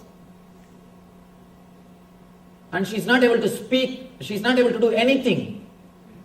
She is just overwhelmed. She runs and brings the flute and gives the flute to him. And this guy starts the next drama. Shall I play? Shall I play the flute? And naturally, who will say no? Who will say no? She says that even rishis, even the gods come down to listen to your music, and you are asking me permission. How can I say no? Play. And he sits there itself in the steps and starts playing.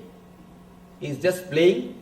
She is sitting there in one corner, completely filled with ecstasy. Suddenly, Yasoda appears there. Yasoda, you see, understand, Yasoda is shouting, what? How many times I ask you to play? I take care of you, I give you food, I do everything. But you fellow, you are not playing for me. And you are coming and playing here for this urgent girl. Understand? The attitude of Tarangini is you. The attitude of Yasoda is me. Because the Yasoda's attitude is me, whatever seva she did, everything else, no result. She enjoyed, that's all. But there's no result. And she shouts. Because of her shouting, the music is disturbed. Music is broken. That is why they say that raga is punnaga varali. Means that broken song, broken music, broken tune. Binna means in Sanskrit broken. And this tune is broken. Then Krishna says, you served me, yes, no doubt.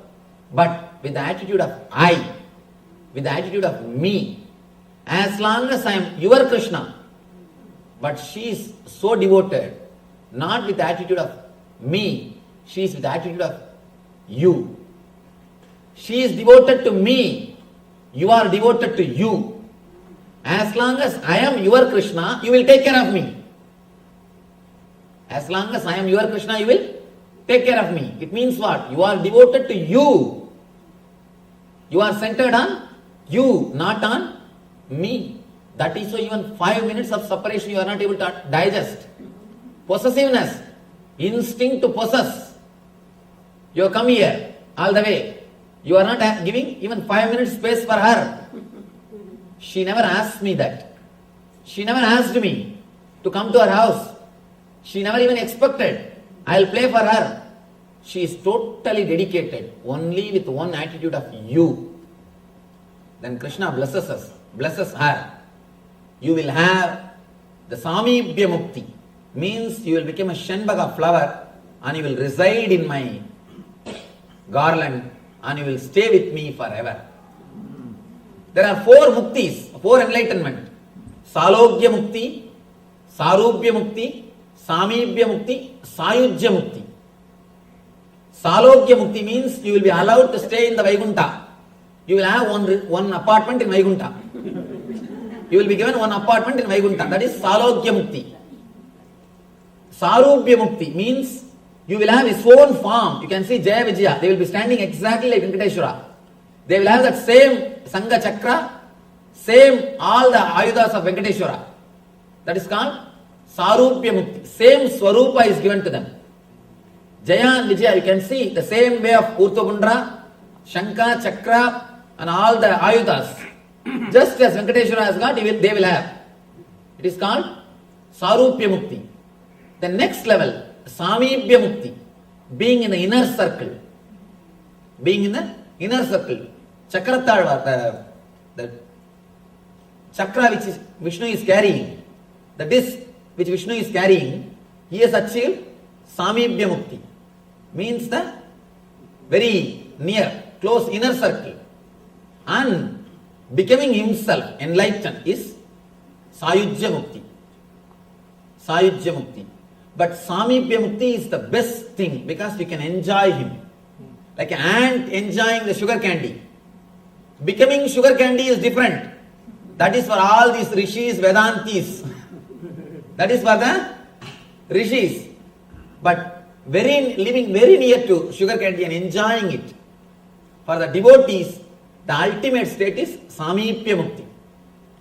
So here, Krishna gives the Samibhya Mukti to her and blesses her. Let you have Samibhya Mukti. Let you become a flower in my garland and be in my body. Let you be on me. He blesses her. Then he turns towards Yasoda and says, because you serve just with the center of me, let you not have any temple on the planet Earth. She served so much. Have you seen a single Yasoda temple? No. Everywhere you will see Radha temple. In Vrindavan, if you go, Radha is much higher worship. Radha is worshipped more than Krishna. Throughout Vrindavan, even a milkman will say Radhe Radhe, Radhe Radhe. They will say Radhe Radhe. Not Krishna Krishna. Only Radhe Radhe. Throughout Vrindavan, only you will hear the word Radha. Have you seen a single Yasoda's temple? No. Because whatever service she has done, yeah, okay, great. But she did with the attitude of I. Because of the I attitude, because she was centered on the I attitude, she is not able to achieve. This Tarangini, even though she is born in low community, in the suppressed community, she was never around Krishna. She was never near Krishna. She always will stand away in one corner. So humble. She has not done anything to Krishna. I don't think, of course, she will not be even allowed to serve Krishna because of her community. But just because she lived with the attitude of you, Krishna goes to her house and she goes and blesses her. She goes and gives her liberation. The people who live in the world, as long as they live with the attitude of I, even if they run behind divine, divine will run away. When you have the attitude of you, even if you live in your hut, which has got 1,000 holes, you will see Krishna will be there in your steps waiting for you. In your steps waiting for you. There are thousands of stories we can tell. This wonderful story to express how the I drives the divine, you brings the divine. And it is just one attitude change, the cognitive shift, which took care of the whole thing. Let me tell you one more small story It's again the fight between Shankha Chakra and Paduka. See, Vishnu has got a Shankha and Chakra and Padukas. One day, when he comes back after some picnic or dating, he comes back. Of course, Vishnu, every day with one person he goes out. And he is a blissful energy. Not like Shiva sitting always in that old smashana, nothing to do. What to do? One or two old bulls are there. And nothing to see, nothing to enjoy. But Vaikuntha is totally different place. Vaikuntha is a fun place. And continuously dance goes on, and all variety foods are served, and everything is great. Vaikuntha is different. Vaikuntha atmosphere itself is different. And this Kailash, all these old fellows with a long beard sitting and always chanting Om Namah Shivaya, Om Namah. How long you can hear? After 20 hours you will feel so bored. And you will ask for some entertainment. But here Vaikuntha is nice entertaining place. And he comes back. He goes to his bedroom. He leaves the Padukas outside the room and goes to the bedroom to rest on his beautiful bed, the serpent bed, Adisesha.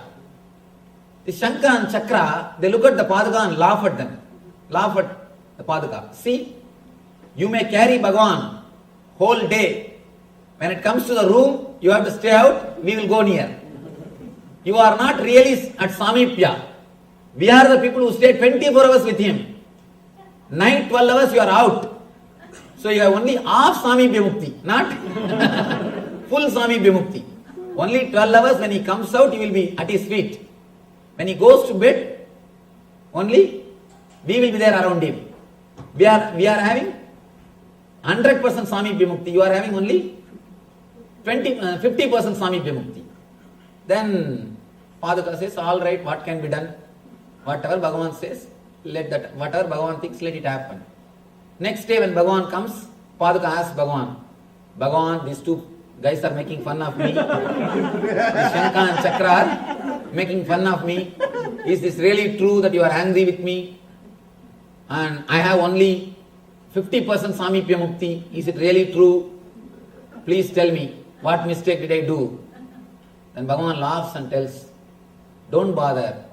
Attitude at time doesn't mean that you are important or you are not important or they are important.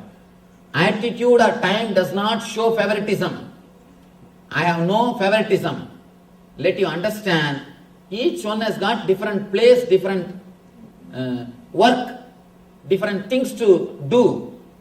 Then Bhagavan says, by worshipping Shankha or Chakra you cannot get mukti. Only by worshipping you people can get mukti. They can have liberation, enlightenment only by worshipping the Paduka. Not by worshipping Shankha or Chakra.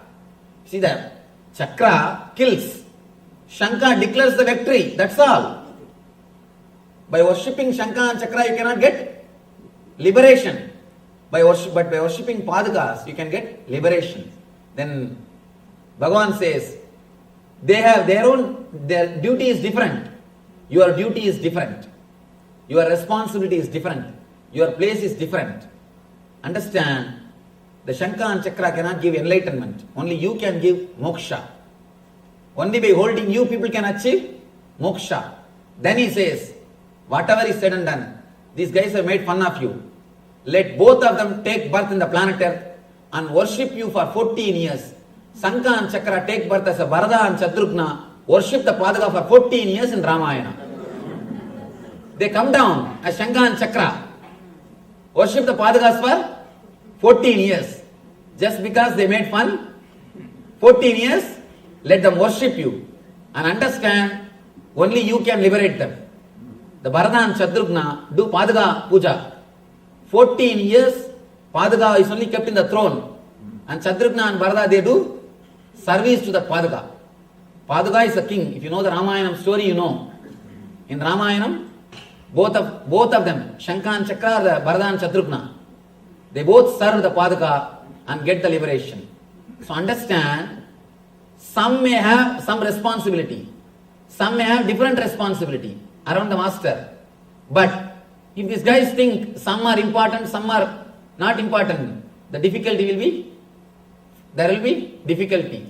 The person who thinks he is important, he will be made to stand in front of a person who is considered as unimportant. Shankha and Chakra, they started thinking me. So, naturally they have to suffer.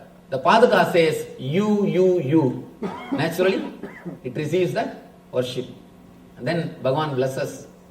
Let this Shankha and Chakra worship you and then have the liberation. Then they will never talk about you. So the centered, how we are centered, that is the thing really which makes your life demonic or divine. Divine or demon is only one concept, you and me. Now, the next sloka, Krishna says, Daivi sambat vimokshaya nibandaya surimata masucha sambatam daivim abhijatosi pandavaha. The transcendental qualities are conducive to liberation, whereas the demonic qualities make for bondage. Do not worry, O son of Pandava, you are born with the divine qualities. Now, an important question when you heard so much about this you and me. Immediately next thought which comes in the mind is, Swamiji, I don't know whether I am working based on me concept or you concept. I am afraid whether I am demon or divine. Please guide me. Please tell me based on what quality I am working. That fear rises. And I tell you, if you have that fear, please be very clear, you are divine. The person who is ready to look into his mind, the person who is afraid whether I am living rightly or wrongly, will always live rightly. Person who is arrogant, only he will be demonic. The person who is demonic, Asuri, will never have the idea, he will never even consider, am I doing right or wrong? For sure he knows, I am right. I am right. Here, Arjuna is also having that fear. Bhagavan, am I living with the divine nature or demon nature? He is not expressing, but the face shows. The face shows. And now Bhagavan expresses. He says, Daivi sampat vimokshaya nibandaya asuri mata masucha sambadam daivim abhijadosi vantavaha. Transcendental qualities are conducive to liberation through transcendental qualities, through the divine qualities. Living with the attitude of you achieve the liberation, enlightenment, means nivritti. By living with the idea of I, you will start creating more bondage. The demonic qualities make for bondage, means pravritti. It starts the pravritti. Do not worry, O son of Pandu, please don't worry. You are born with the divine qualities, he assures. By hearing all these great words of I and you and me, in the gap time, the 10-15 minutes of gap time, if you really contemplated, am I living with you or am I living with I? How I am living? I don't know. Am I living with the demonic nature or divine nature? If you have contemplated, if you had the doubt, if you have suffered with a little fear, if you had a little bit of that fear or thinking, guilt, be very clear, you are born with the divine nature. If you think, no, I am living properly. Anyhow, I did not have any other entertainment, so I am sitting here and listening. Let him say whatever he wants to say. Anyhow, I have come, let me listen. If you are with that attitude, now you know what. if you have considered, if you have seen at least once, if you look into your being, am I living with demonic nature? Am I living with divine nature? What is my nature? If you try to measure with the scale about you, your inner being, at least once, be very clear, you are Arjuna, you are in the position of Arjuna, be very clear, you are born with the divine qualities. Daivim abhijadosi pandavaha. He says, you are born with the divine qualities. Daivim abhijadosi. You are born with the Daivi, divine qualities, O Pandava, O son of Pandu. So if you are worried for a few minutes, listening after these words, now you don't have to worry, you are born with the divine qualities. That's the scale. Whenever a person who is dharmic, when he listens to these higher words, he always verifies once. Because he is centered on dharma. The people who are adharmic, even if they listen all these things, he speaks all these things as if he is living what he is living. Let us go and see how he is living. Then let us see what he is speaking is falling in tune with his ideas or not. Person who is divine tries to chisel himself, tries to correct himself. Person who is asuri tries to correct the others. With asuri sambat, he is holding the chisel and hammer in this way. With the divine sambat, he is holding the chisel and hammer in this way. When you carve yourself, you become God. So, here, if you chisel, if you look into yourself, be very clear, you are born with divine nature. Now, Arjuna has become matured. The moment he listens to these truths, he starts looking into his being. So, naturally, Krishna says, you are born with divine nature. Vaubhuda sargau loke asmin daiva asura cha daivo vistara saprokta asuram partame shrunu. Partha, in this world, there are two kinds of created beings. One is called the divine and the other is demonic. I have already explained to you at the length of the divine qualities. Now understand demonic qualities also, so that you will understand and live your life blissfully and happily.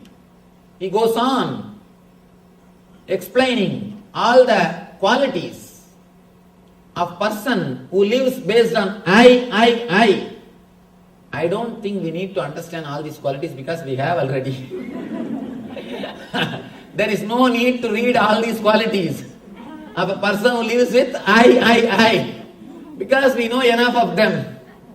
All we need to know is how to live with the attitude of you. Understand? When you live with the attitude of you completely forget you. You disappear into the existence. Let me give you a simple, one of the important technique. Even Krishna speaks about that. Just for 3 days, try. Think you are somebody else. You are somebody else. It may look funny what you are telling Swamiji. If you are a doctor, just for 3 days when you have vacation, not on regular, when you are a profession. Because I don't have praja means issues. Because I don't have issues, I myself do it for me. My Shraddha also, I am supposed to do it. So after the Shraddha, you have to lose your identity. You cannot carry your identity. If you are a doctor or a lawyer or an engineer or accountant, whatever you may be earlier before sannyas, you have to lose your identity. For that, they will smash the whole body with the ash. They will put the bhasma all over the body. And like a bhuta, they will put all the big rudraksha malas. And all the identity should be lost and they should go for a begging. They should go for madhugari bhiksha. And they will not associate themselves with their identity. Completely they will break their identity. For 3 days they have to meditate, they are somebody else. 3 days they will break themselves from their old identity. Only if they pass in this meditation, if they are able to break completely from their identity, they will be given sannyas. It is called Bhuta Sarira Vasa. Means you live in the Bhuta Sarira, breaking away from all your past identity. Just simple 3 days. I am not asking you to become Bhutas. I am not asking you to take sannyas. Just try this meditation. 3 days, think yourself as somebody else. Whatever you think as your property, forget them. Whatever you think as your problems, throw them out. Whatever you think as your profession, throw them out. Just for 3 days. You can come back and pick it up. That is different. For 3 days, throw them away. You will see a new consciousness rising in you. New consciousness rising in you. If you just throw away the me, that itself liberates you. And if you start working based on you, you will experience tremendous bliss. When you drop me, you will experience peace. When you start working based on you, you will start experiencing bliss. Peace and bliss. When you drop the idea of me, you will have the peace. When you work for the idea of you, for others, you will have bliss. This is the straight path for peace and bliss. Here Krishna goes on explaining, Asatyam apradishtam de jagadahuranishwaram aparaspura sambhutam kimanyat kamahaitukam. He speaks about the qualities of the demonic nature. They think there is no ultimate energy, intelligence which is running this planet Earth, which is running this universe, and this whole thing is just produced out of lust and desire. That's all. They believe in material. Of course, modern day, even the scientists have started understanding, and they are giving new concepts. Even they started speaking. There is a cosmic intelligence which is running the whole thing. It is not dead. It is not just matter and matter. They say world is not pure chemistry. People who think world is pure chemistry, they become demons. If you think the whole thing is just dead, naturally you will try to acquire more and more by killing everybody. Hook or crook, right or wrong, do what you want. Only when you understand the whole thing is intelligence, it responds to your thoughts, your activities, you will start living properly, or you will start really living. Small story. Group of scientists, little arrogant, who think that they can do anything and everything. They challenged God. They said, "Oh God, now you are not necessary. Whatever you do, we can also do." What do you say? You are creating human beings. We will also clone and create. What do you say? You create all the whatever is available in the planet Earth, the trees or all those things. Now we can also do all those things. Our department has developed everything. We can do anything. And here I am surprised. See the size of banana and see the size of fruits. All scientist creation. And the scientists have called God for an argument or competition. Come, face us. We will do whatever you do. Now better you go and rest. We don't need you anymore. God said, all right, let us face them. Both of them came and God created a plant. Immediately they also created the same tree in a much better way.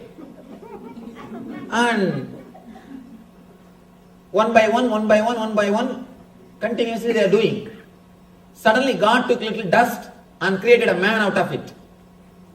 This guy said, that is not a big deal. Let us do. Now cloning has come. They took the dust and they were about to create a man. God said, stop. Bring your own dust and do. Bring your own dust and do. Don't do with my dust. So be very clear. Whatever you may achieve, wherever science may go, divine is alive. God exists. And there is a cosmic intelligence which runs the whole universe. You may create man out of dust, but from where will you get the dust? You cannot create dust. So be very clear. There is a pure intelligence and energy which exists. But people who are demonic, who are centered on I, and me, they think everything is me. They think the whole world is known to them. They think the whole logic and calculation of the world is known to them. They think I know all the logic and calculation. This is the way things happen. This is the way it has to be done. They think they know everything. Person who thinks he knows everything, one simple thing should be done. He should be simply get married. You should get him married. Just put him in, just get him married. Then everything will become all right.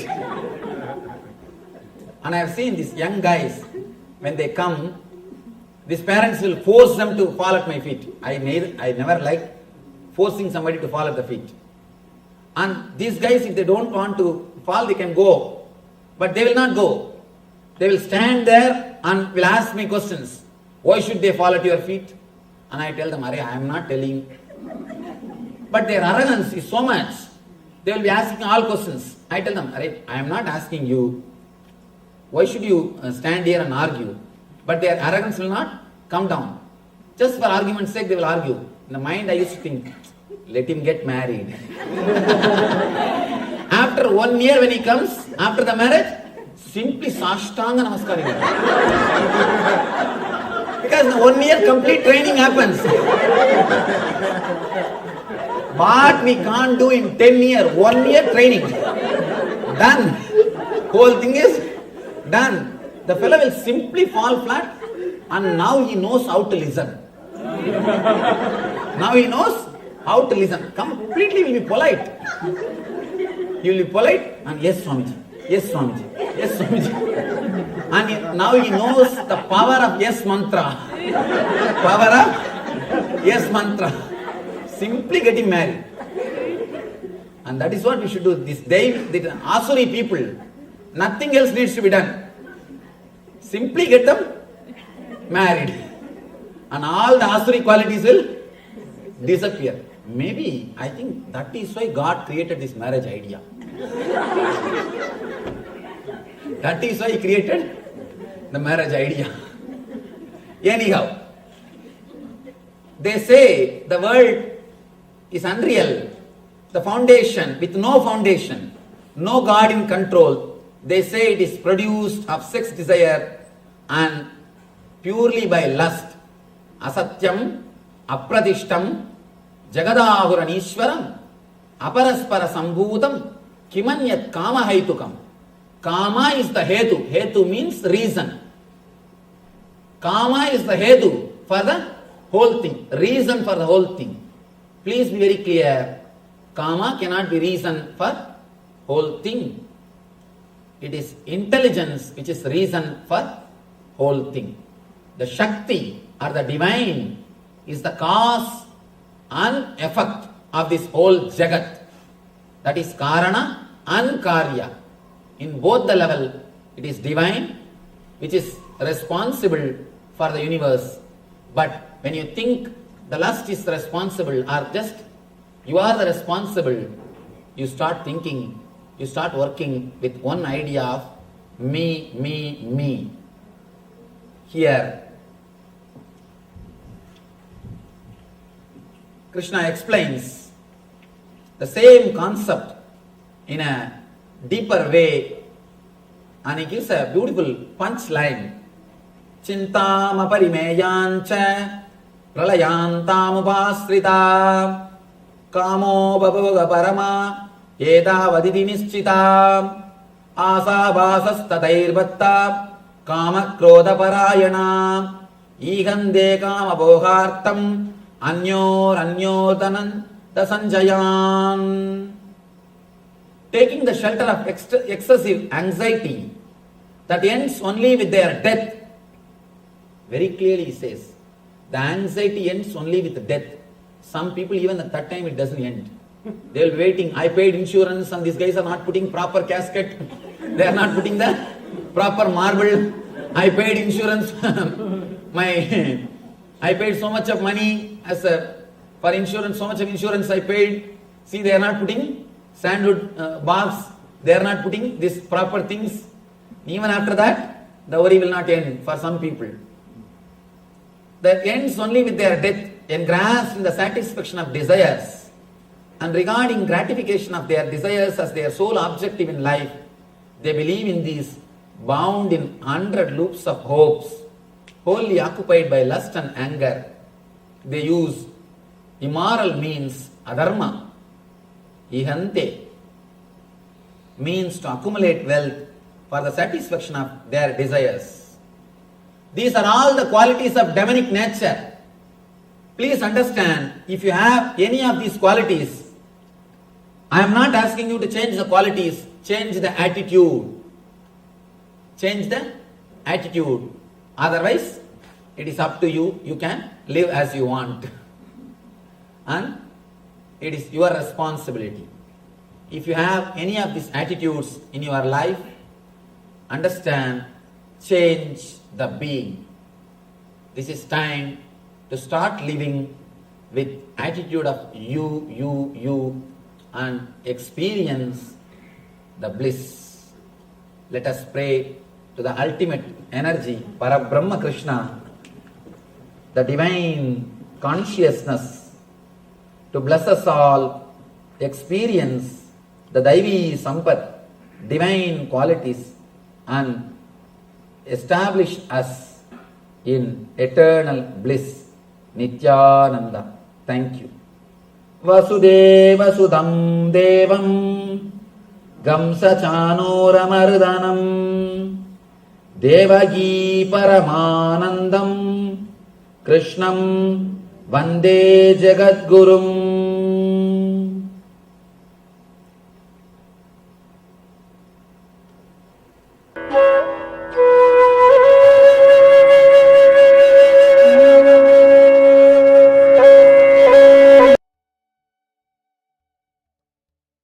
Yes, welcome back.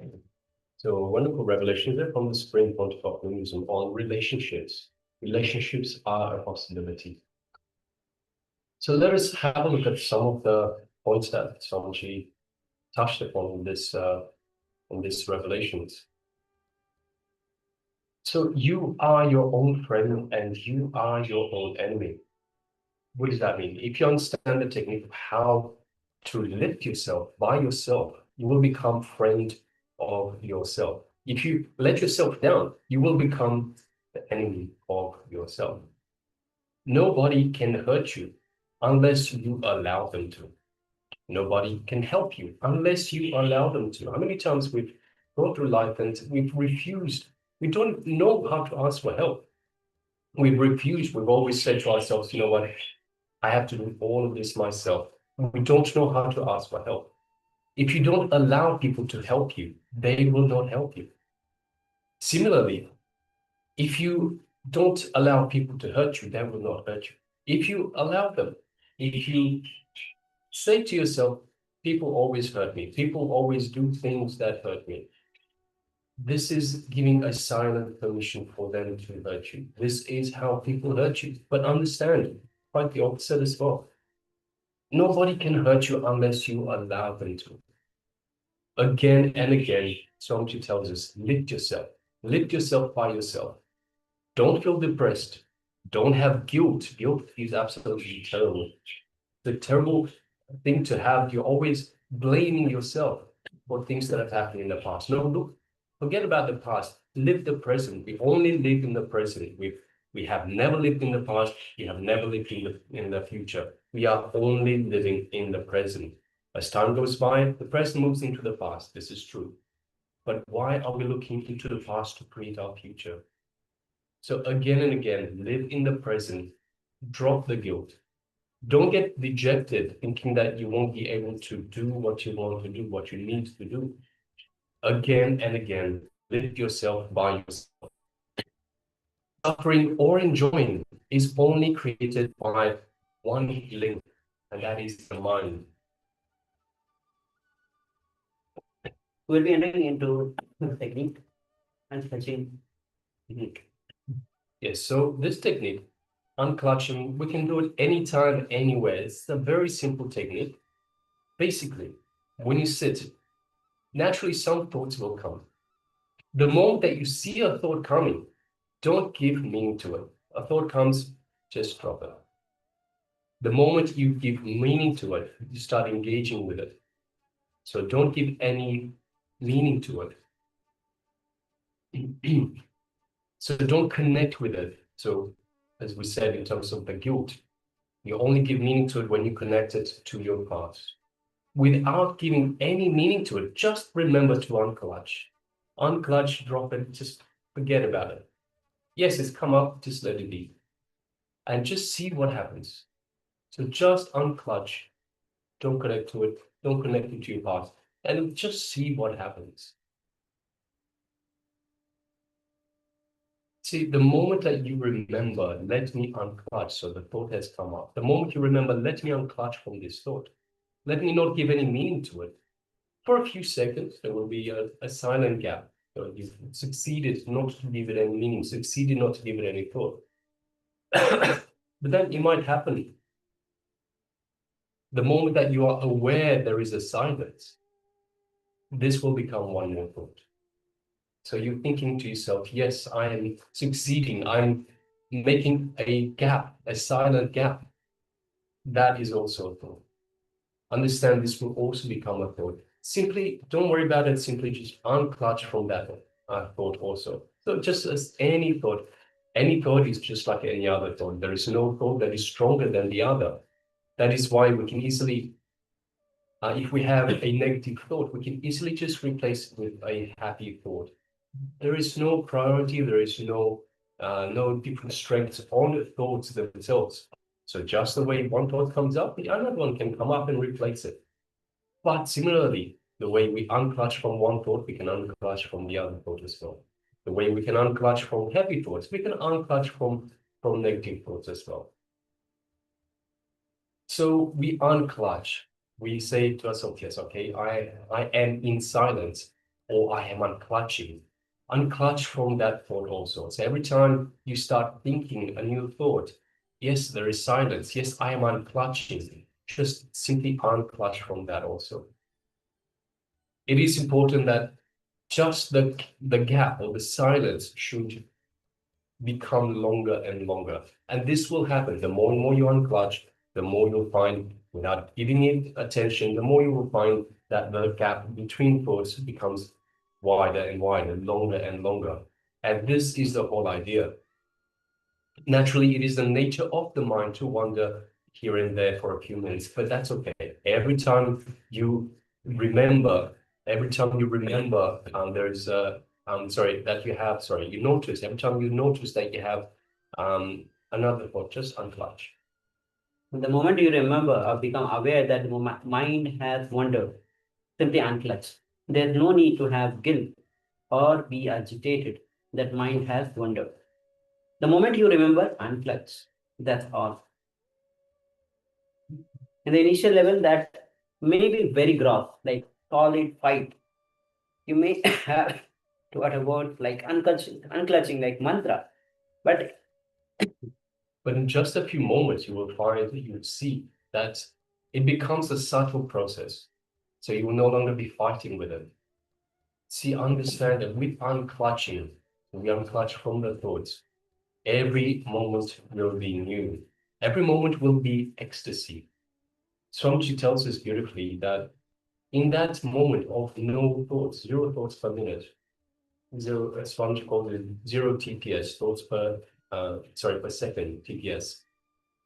In that gap, of 0 TPS, when we are at 0 TPS, that is when we are in ecstasy, we are in bliss, we are in pure connection to the divine, pure connection to Paramashivam. We are our true self.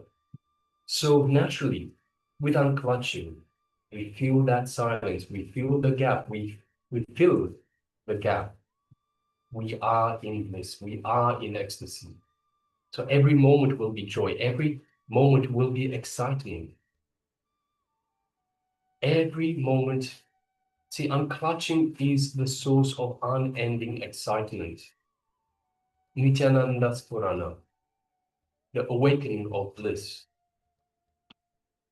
So when you sit, once again, naturally some thoughts will come. The moment you see a thought coming, don't give meaning to it, don't connect it to your past, and without giving any meaning, just remember to unclutch.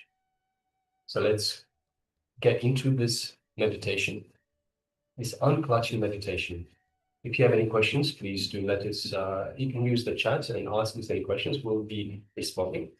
Let's enter into this unclutching meditation. Let's begin.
Now slowly you can relax.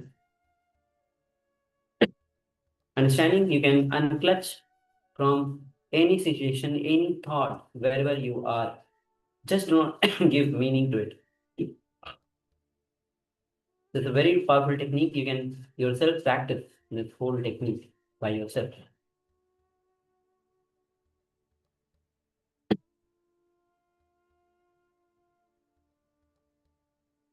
Now?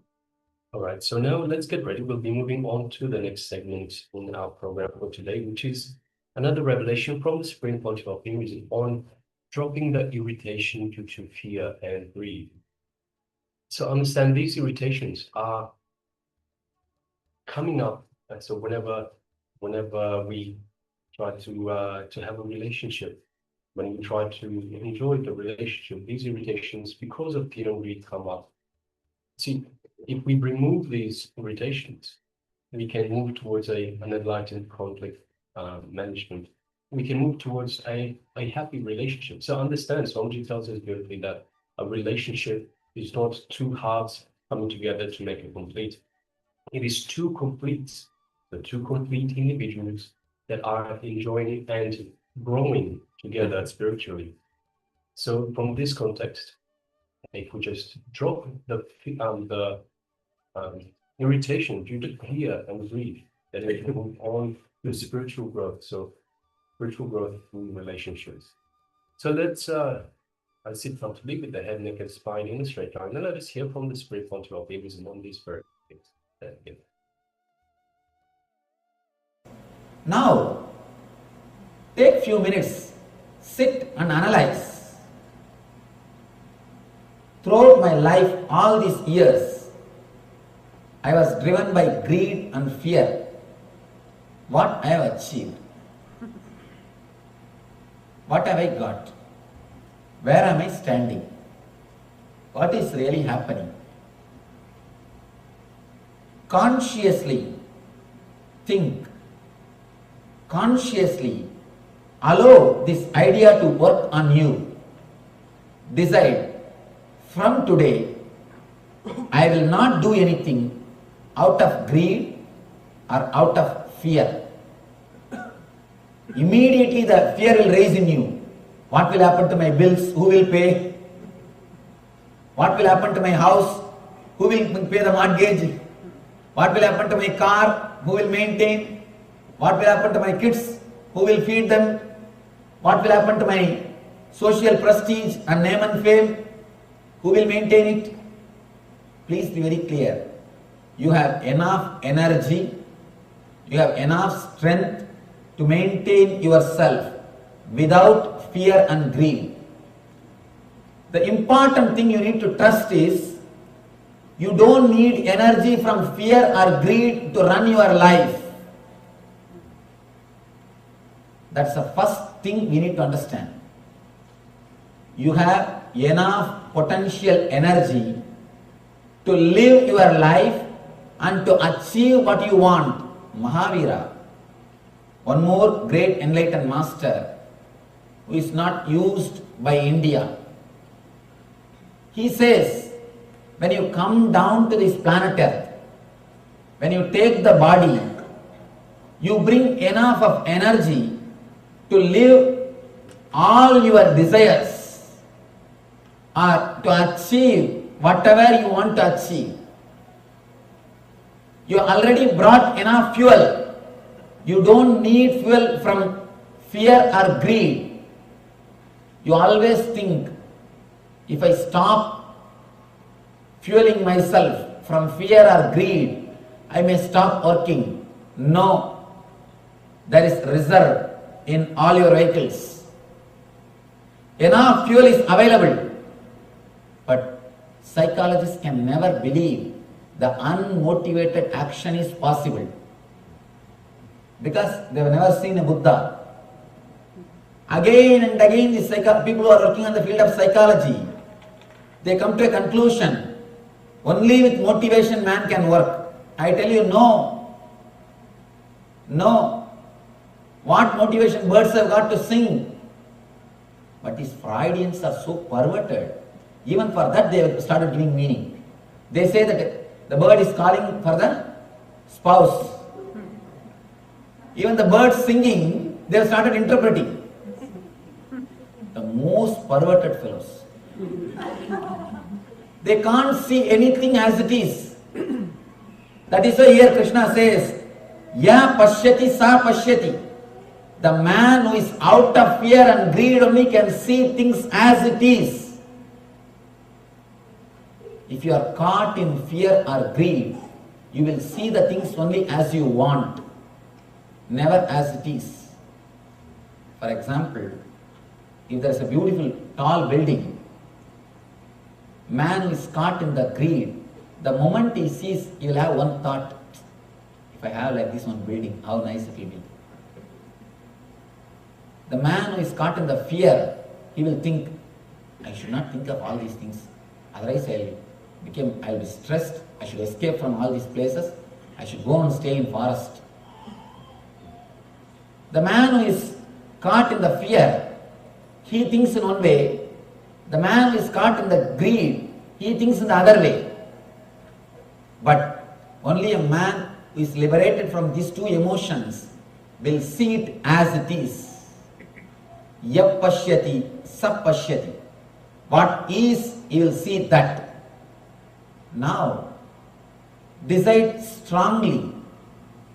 Throughout my life, I lived either pushed by fear or pulled by greed. Mahavir says beautifully, you don't need energy from greed or fear. And I tell you, for a person who is trained by the society, who is conditioned by society, for the person it will be very difficult to believe this truth that you don't need energy from fear or greed to live. I know you are all sitting here out of politeness. He is speaking, let us listen what can be done. Just because you are sitting, it is not that you are able to believe it or you are able to trust my words. I know thousands of questions arising in your mind, but I tell you, your whole past, maybe 30 or 40 or 50 or 60, what is your age? That many years. You lived only fueled by fear and greed. Just give next 10 days for Mahavira. Decide, next 10 days I will trust the words of Mahavira. Mahavir says, you don't need fuel from fear or greed because you have brought enough energy. When divine sends you, when you take birth, God sends you with whatever you need. In India, the daughter is given, when the daughter is given the marriage, they will send the whole set from broomstick to everything will be sent, from card, bureau, everything will be sent with a daughter, and dowry also. That nonsense. I don't know when India will understand and come out of that word dowry, come out of that idea dowry. If any of you have taken dowry and if you really want the spiritual life, first thing tomorrow itself give it back. Go back to the house, collect all the things, whatever you have taken from your in-laws house, give it back. If your in-laws are not alive, give it to your wife and tell her do what you want. Don't keep, that is the, I think, curse given to you. I tell you honestly, if you keep dowry in your house, Lakshmi will never stay in your house. The house in which dowry is kept, Lakshmi will not stay. Because it is cursed money. It is not a Sri with a blessing. It's a Sri with curse. Never keep dowry money in your house. If you really want Lakshmi in your life, see two things. Lakshmi has got two use in your life. One is just outer comfort, another one is inner bliss. Lakshmi has two meanings in your life. One is outer comfort, another one is inner bliss. The man in whose house the dowry is kept, I can assure he will never have the inner Lakshmi. He will never have the inner Lakshmi. He may think he is having the outer Lakshmi. He may think, what is the difference between poor man and the rich man? Poor man sits on the ground and worries, the rich man sits in the sofa and worries, that's all. Nothing else. The size of the sofa is little big. Nothing else. How a daughter is sent with everything to the in-laws house, same way, divine sends you with everything. That is what we call in Vedanta prarabdha karma. When you come down, you bring enough of energy for your senses and body to run and acquire whatever it wants, enjoy whatever it wants, and live the life blissfully. You have brought everything. Only problem is, you don't trust you have brought everything. You don't trust you have brought everything. And one more thing, after coming down, you accumulate more and more desires from others. If you have come down with 10 desires, you have brought enough energy to fulfill the 10. But after coming down here, you collect some more desires from your parents, brothers, sister, and then you try to work out all those desires. Please be very clear, work out only your desires. Let you not waste your life working out others' desires. You are wasting your life if you start working out others' desires. When we go to the chapter about desires, we'll go deeply into the desires, how it is created and how we are running behind it. Now this much of understanding is enough. Decide clearly, let me not be fueled by fear or greed. And I tell you, just give 10 days for this one idea.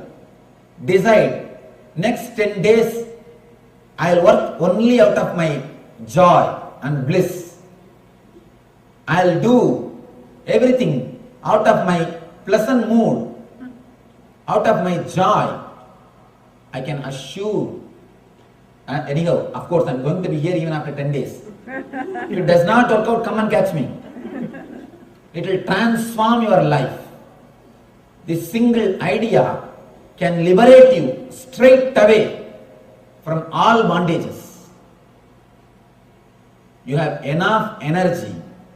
You have brought enough of Shakti with you. You have enough of Kriya Shakti with you, which can run your life without being fueled by fear or greed. One more thing. First few days you will feel a little unsettled. When you work, when you say, whenever any desire comes up, you say no. Whenever any fear comes up, when you say no. First few days you will feel a little unsettled because a new inner space is created. You will feel a little empty, vacuum. Don't bother. In few days you will beautifully settle with that emptiness. You will settle with that empty space. That emptiness only Buddha calls Sunya or Nirvana. Working from Sunya consciousness, working from bliss consciousness, not being driven, pulled or pushed by fear or greed. Just 10 days decide, I will work only out of joy. I will not let fear or greed come inside my mind. Of course, in 10 days, you may fail few times. Don't worry about it. Starting is much better than fear of failure. See, when you have the fear of failure, you will never start. Start, even if you fail, it is okay. you will know the trick of the trade. At least you know the technique, where you are failure. And if you don't start at all, you will not even know where you are failure. Start, I tell you, honestly, it will transform your whole life. It will give you such a new strength, tremendous courage. Immediately you will be liberated. First few days, you may feel a little unsettled. What am I doing? I am feeling some emptiness inside because continuously you are tortured. When your mother-in-law dies, you will feel for a few days. Or the people with whom you are living, for a few days you will always feel that you are missing something. If you don't have anybody to nag you, you will feel that you are missing something. This desire and fear continuously nags you. For next 10 days you may feel little that you are missing somebody who was continuously nagging you. Don't worry. You will settle into the consciousness. Your whole being will become new. Will be a new personality. This is an important thing. Two things. Trust you have enough energy to run without fear and greed. Only small kids need candy. Kids will work only when you show the candy. They will keep quiet if you threaten them that I will beat you. Of course, in this country nothing can be done. They will say 911. Nothing can be done. Only with kids, when you are a small child, you need fear or greed to make you work. Now you are grown up man. Still, why do you need fear or greed? Still, if you need fear or greed, you are mentally retarded. Please be very clear.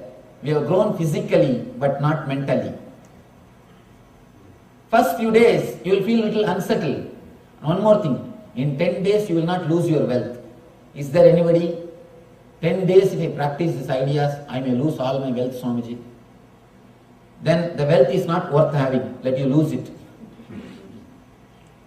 If it will last in 10 days, you think it is worth having? It's not worth having. If it can be lost so easily, then it is not worth having. The earlier it is lost, better for your being. Let you remove the tremendous stress and load from your inner space. Decide for 10 days, I will do all my action out of deep bliss, out of settled mood. And I tell you an important thing which continuously exists in you, that constant irritation will disappear. Knowingly and unknowingly, you carry the constant irritation in you. That is why all of us are just waiting to burst, explode. Any small thing, you just shout, vomit. You are waiting for reasons to shout. Any small thing, you are irritated. You shout, don't you know? Don't you have sense? Why are you doing this? Why are you doing that? Constantly we carry that irritation mood in us. From morning till night, constantly, even for a small thing, we always shout, explode. Look into yourself. How many of you can honestly understand and agree that you carry the constant irritation in you? Raise your hand. Others are not honest, be very clear. Don't think you are not carrying. Constantly we are carrying that irritation. The irritation is being carried in your inner space constantly. It is because of fear and greed. Let you be liberated from today from that irritation which you are carrying constantly. Something or other, some reason or other you need to explode, that's all. You are waiting to jump on others because you are not settled within yourself. there is uneasiness between you and your being. That uneasiness always expresses continuously on others. That uneasiness, what I call dis-ease. That dis-easeness between you and your being is what I call disease. You carry that constant uneasiness, constant irritation, because you are putting wrong fuel in your engine. If the wrong fuel is added into your engine, you know the sound, what type of sound you will have and what type of smoke you will have. If the fuel is not pure, the engine will create a different kind of sound. Small story. Husband and wife both are driving car. They stopped at a signal. Suddenly next to them they saw a Benz car standing. Husband said, yesterday night in dream I was driving like this beautiful Benz car. Wife said, yes, I heard the engine sound.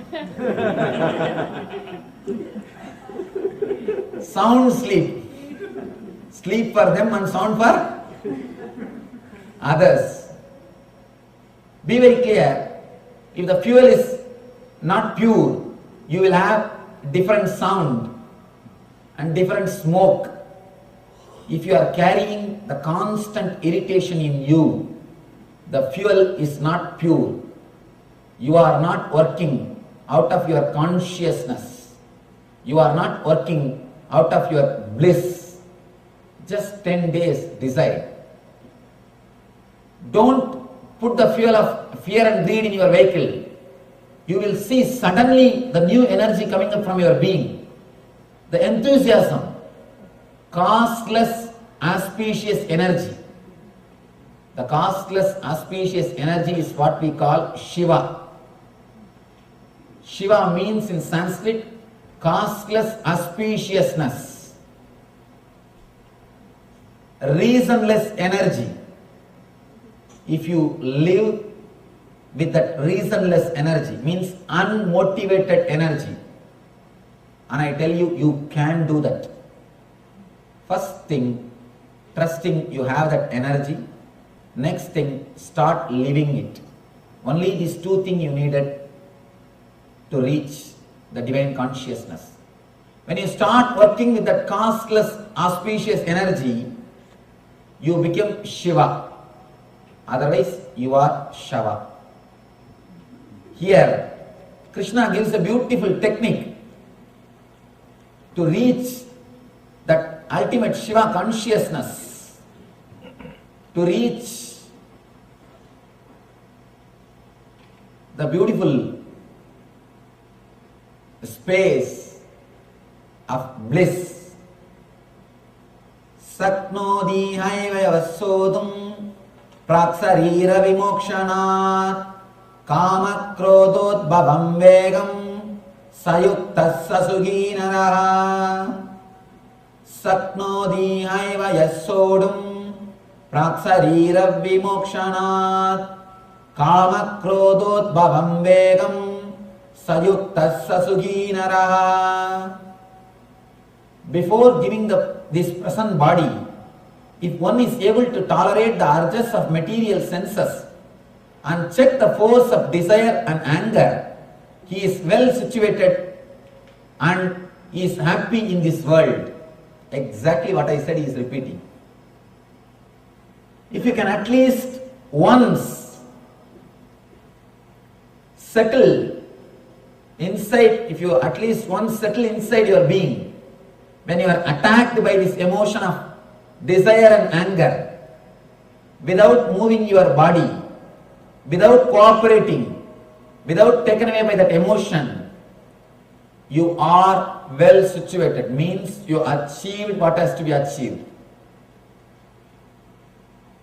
You are blissful in this world. People ask me again and again, Swamiji, what is the purpose of body and mind? The purpose of body and mind is only one thing, to achieve to learn how to experience joy without body and mind. If you can learn that one thing of having happiness, bliss without body and mind, you achieved the use of body and mind. Over. After that, you can throw away the body and mind. You can live without body and mind. Man who is able to live without body and mind is Jivan Mukta. Even if the body and mind is there with him, he will not be touched by it. He has no use for it. If you don't have any use, any need, will you go to LA? No. Unless you have some reason, you will not go there. Same way, unless you have some reason, you will not assume this body. If you started, if you had a single glimpse of bliss without this body and mind, which is beyond this body and mind, you will never be disturbed by this body and mind. Even if it is there, it will be following you, you will not be following it. As on now, you are not driving the car because you don't know when to stop, how to stop. For example, if you don't know how to put brake and you are driving the car, it means you are not driving the car. Car is driving you. Without reading the manual, owner's manual, if you sit in the car, you will do that mistake only. Without reading the owner's manual, you will straight away enter into the car and start driving. You will do this type of mistakes. Only when you know how to stop, when you want to stop, you are driving the car. Otherwise, car is driving you. Please be clear. Read the owner's manual before you get into the vehicle. Gita is the owner's manual for your body and mind. Read the owner's manual before you get into the body and mind. The force of desire and anger, he is well situated and is happy in this world. He knows where he is. He knows his place. If you don't know your place, it is very difficult. In this world, many of us don't know our place. That is why we feel we are uprooted. We don't feel we belong to this life. We don't feel we are at home. Because you don't know your place. Small story. In a dark theatre, interval time, one guy went out, came back with popcorn and Coca-Cola. He came near a woman and asked, "Did I hit you or did I step on your foot few minutes ago?" She said, "Yes, as a matter of fact, you did." Then he says, "Thank you, then this is my seat." Then, this is my seat. You don't know your seat. You don't know your place. You have to identify your place only through these sources. You ask her, "Did I step on your foot? Did I hit you?" She says, "Yes, as a matter of fact, you did." Then he says, "Thank you." Then, "This is my chair. This is my seat." You don't know where you are situated. Only a person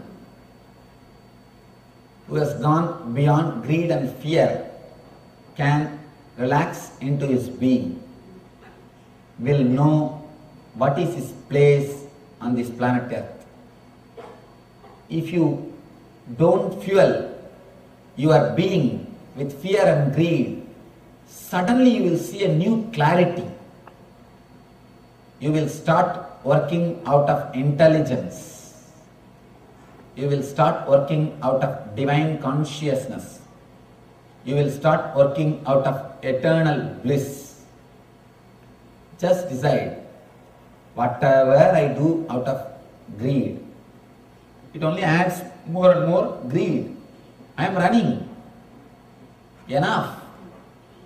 Same way, if you are escaping from something out of fear, All right, how much I can escape? How long I can run? This fear will come and attack me in some other form. If I am afraid of this and run, I will be afraid of something else. Something else will come.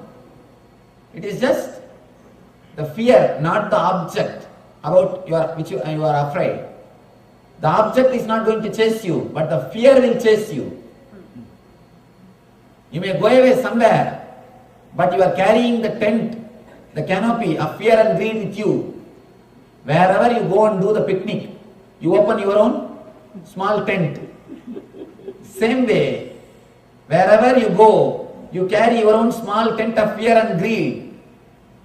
You may escape anywhere, but when you go and sit there, you will open up your canopy, your fear and greed.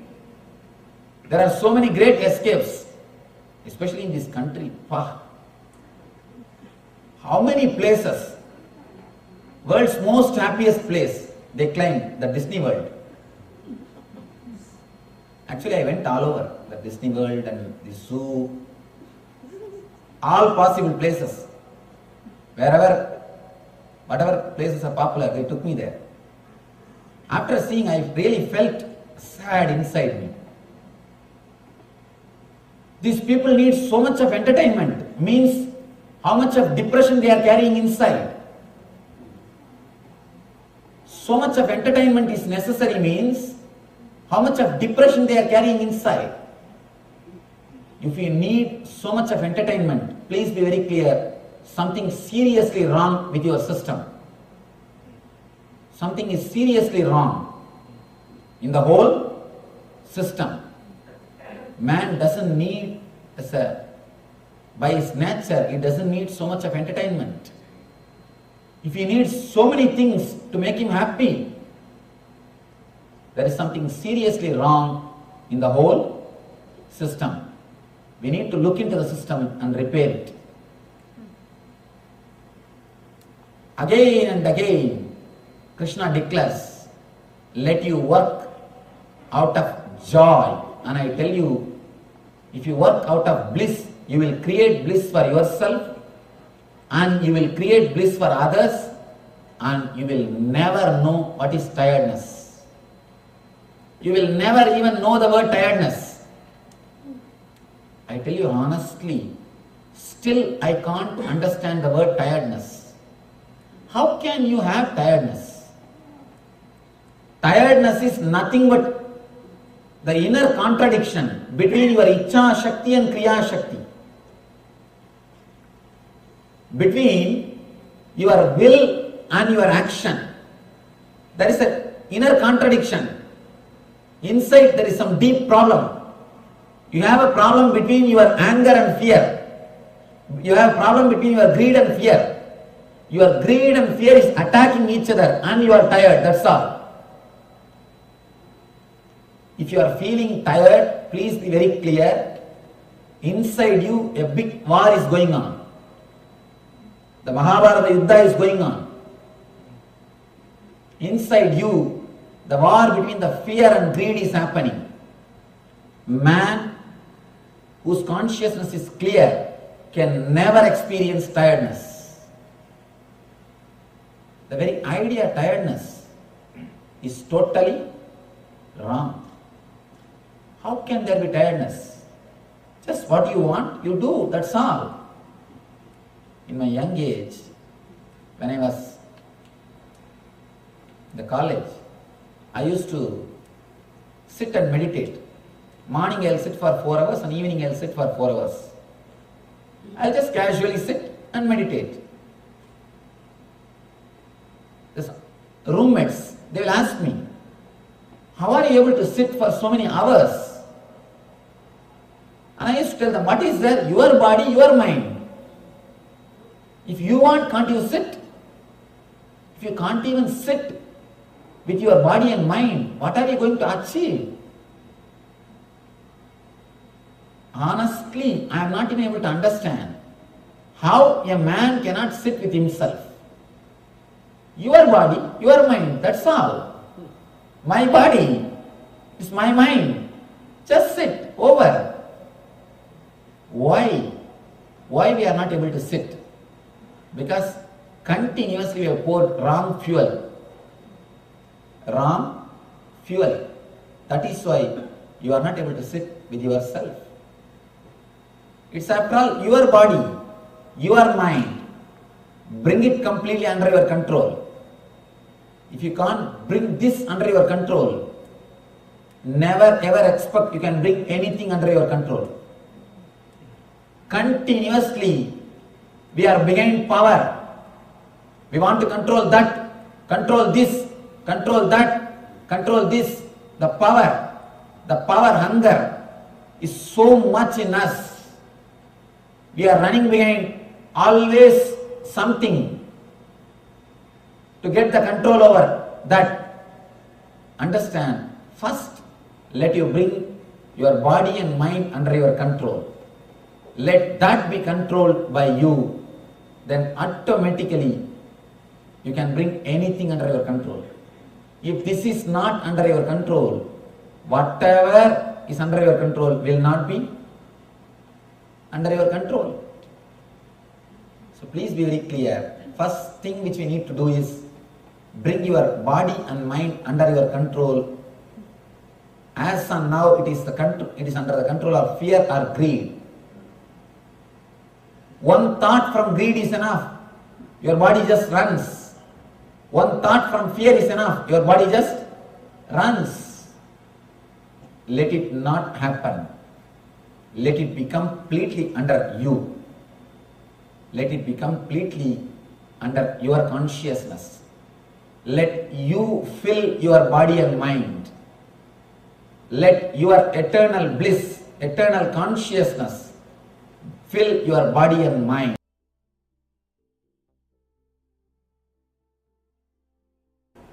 Uttaredatmanatmanam atmanam avasadayet atmaiva hyatmano bandhur atmaiva riburatmanaha.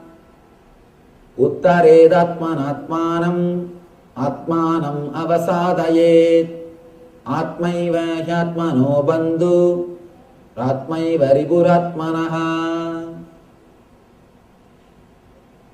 In my discourses, if I have quoted any Gita sloka, more than twice means this is the only sloka.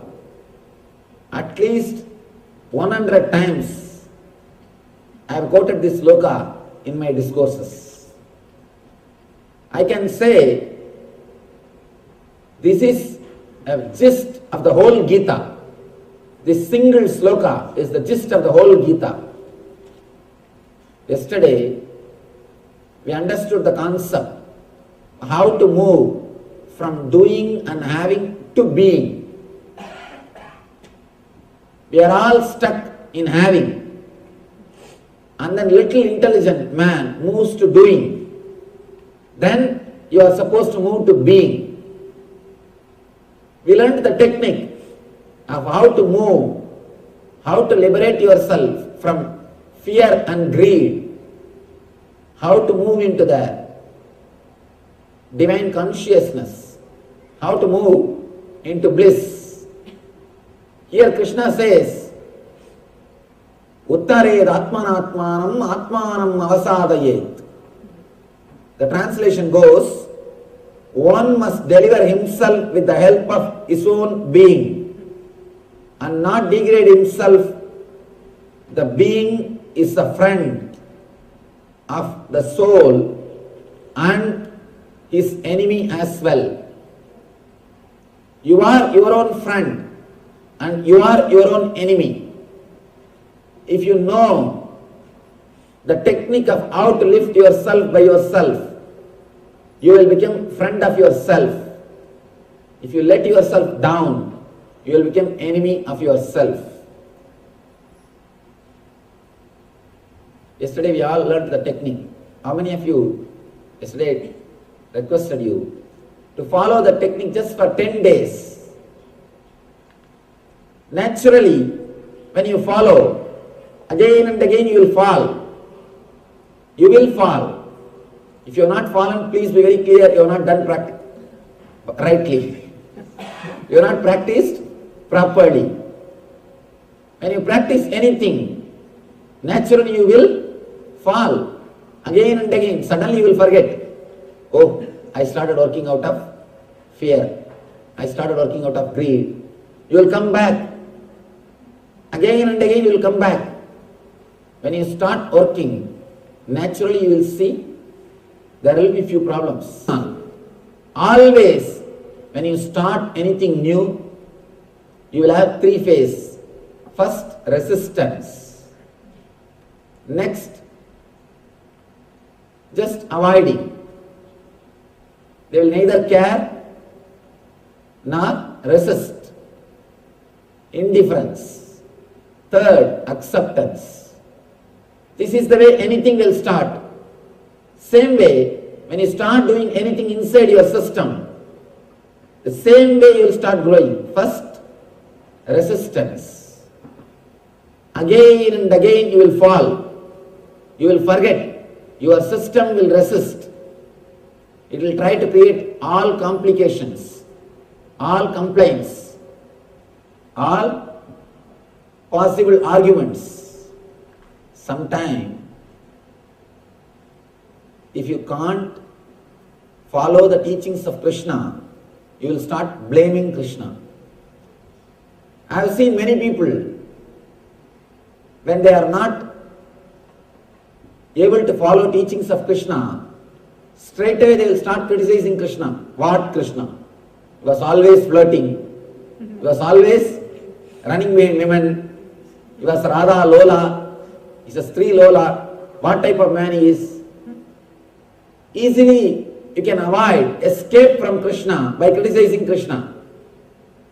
When we can't practice these teachings, you have to justify yourself.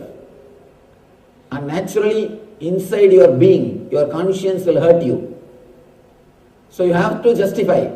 Some way you have to make your conscience believe you are doing right thing. So you have to find out some argument. So instead, when you are not able to follow, start criticizing Krishna. Best way to escape. Best way to avoid the teachings of Krishna. When we resist, when our being resists, if you allow the resistance to grow, you are the worst enemy for yourself. That is what Krishna says here.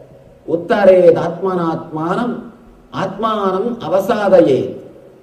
Let you lift yourself by yourself. If you don't, you will be your worst enemy. It is up to you to help yourself as a best friend or to hurt yourself as a worst enemy. Please be very clear. Nobody can hurt you unless you allow. Nobody can help you unless you allow. Nobody can hurt you unless you allow. Nobody can help you unless you permit. Uttared atmanatmanam. Let you lift yourself by yourself. Again and again these masters, they come and stand in the same point. Krishna says, let you lift yourself. If you have fallen, if you have failed, practicing these words which you learned yesterday, the teachings or the meditation technique, if you have forgotten, don't worry. Again and again lift yourself. Don't feel depressed. Don't have guilt. Don't think you will not be able to do. Again and again lift yourself. Even Buddha, the last teaching of the Buddha is Atma Deepo Bhava. The moment he was about to die, Buddha is about to leave the body. All his disciples are asking, Master, give us your message in one word. What's your ultimate message? Buddha says, Atma Deepo Bhava. Let you be light, guide unto yourself. Let you be guided by yourself.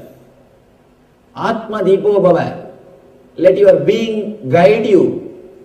The same thing, Krishna says, Uttared Atmanatmanam.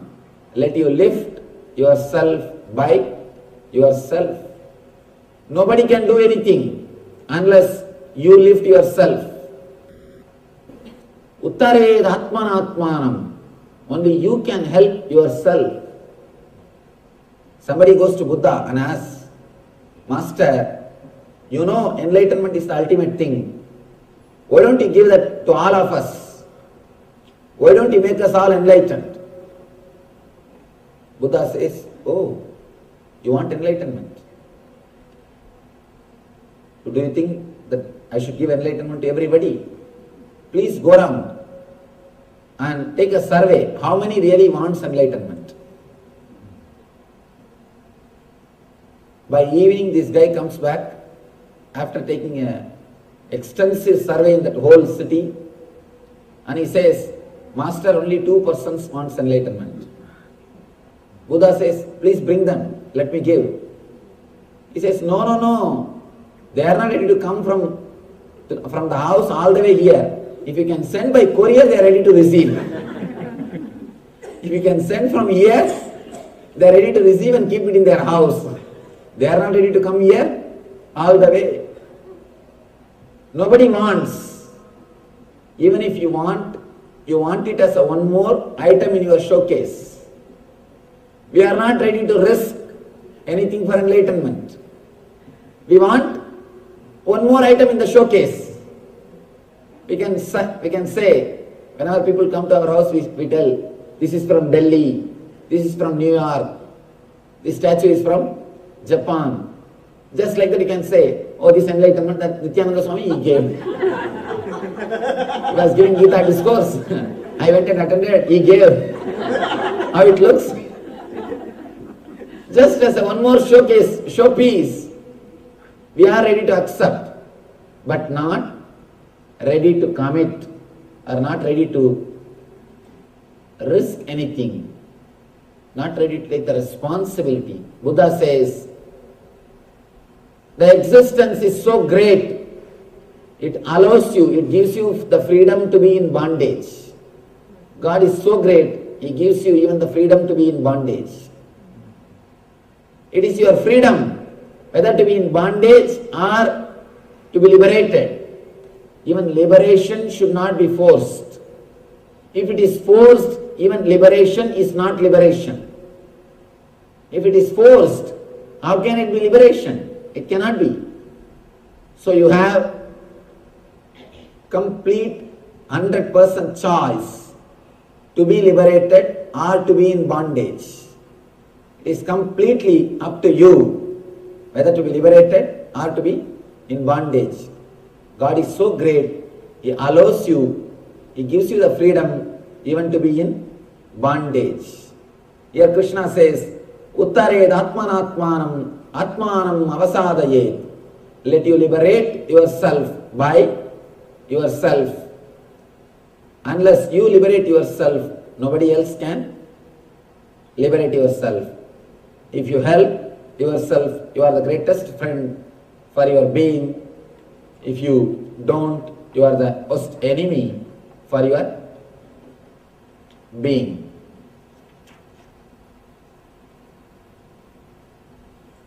Next, Krishna explains the same concept. Bandhuratmatmanastasya enatmaivatmana jitaha anatmanastu satrutve vardedatmaiva satruvataha. For him who has conquered the mind is the best of friends. But for the one who has failed to do so, his mind will remain the greatest enemy. This is an important sloka.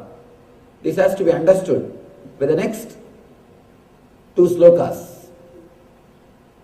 Let us enter into the next two and then we will understand. Jitatmana prasantasya paramatma samahitaha Sidoshna sugha dukkeshu tadamanapamanayo. Jnana vinyana truptatma kodasto vijidendriyaha yukta yuchyate yogi samaloshtasmakanchanaha. Let me give the translation, then we will enter into the understanding. For one who has conquered the mind, the super soul, Paramatma, is already reached, for he has attained tranquility. To such a man, happiness and distress, heat and cold, honor and dishonor are all the same. The next sloka says, the person whose mind is contented because of knowledge of spiritual science, who has subdued his senses, and to whom cloth, stone and gold are same, and who is satisfied with what he is earning, is said to be established in self-realization and is called a yogi. Throughout this chapter, Krishna speaks about senses, how our senses are functioning and what we are supposed to do. Let me give you a small diagram, how our mind functions and how our senses are working. Then we will be able to understand the Gita in a much better way.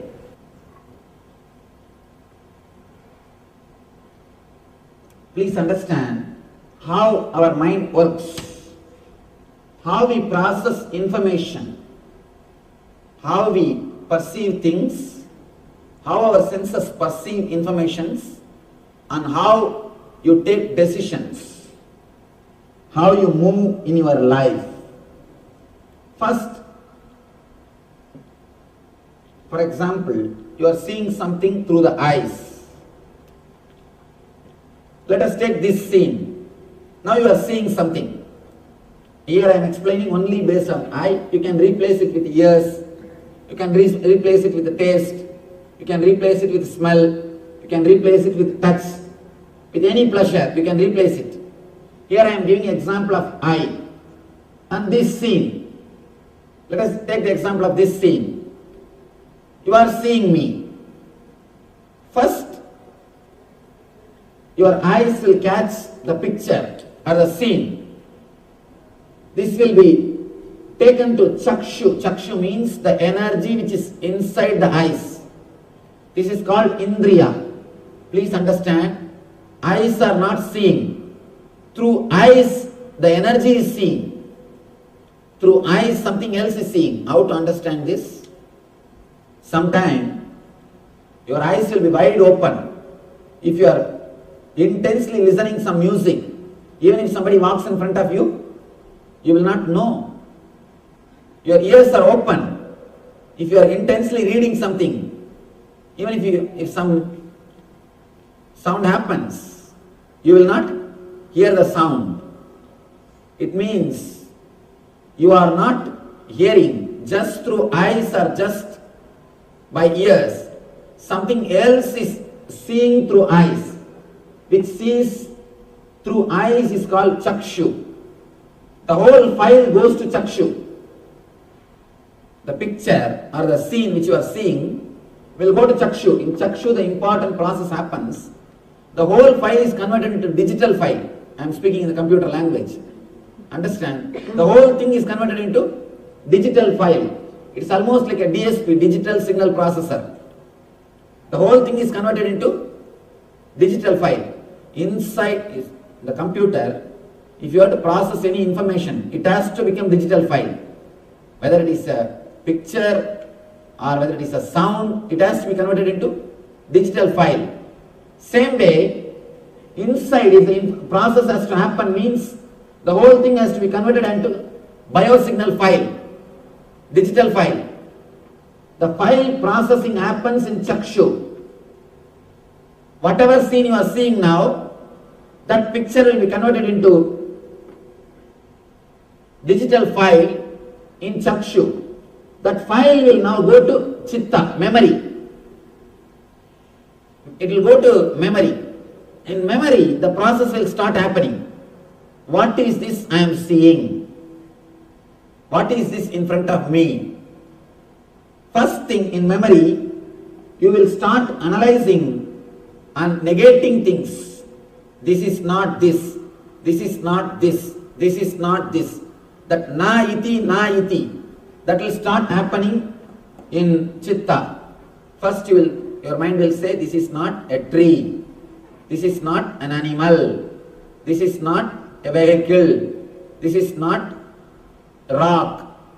All these things, that na iti, that this is not, that process will happen in chitta.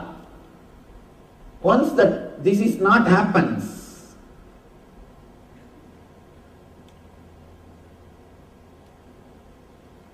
the file goes to mind, the mind starts saying, this is it, this is it. In mind, you start saying, the mind starts the identification process.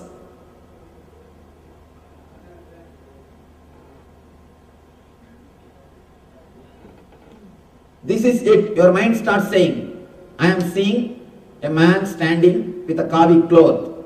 He is a Swami. He is teaching Gita. This is it.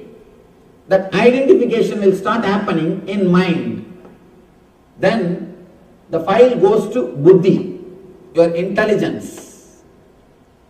The intelligence does the process. What is there between me and this scene?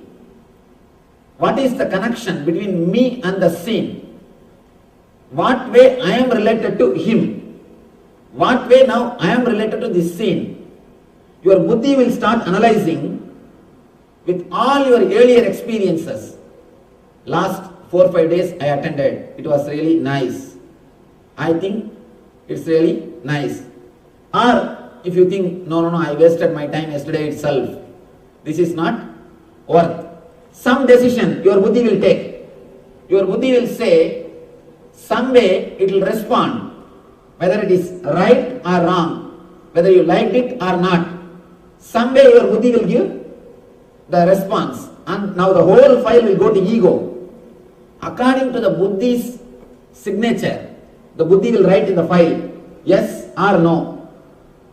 Buddhi will write in the file, yes or no. This is what, according to my past experience, or this is what my analysis, this is what is my decision. Whatever buddhi feels will be signed. The whole file will go to ego. Ego will deliver the command.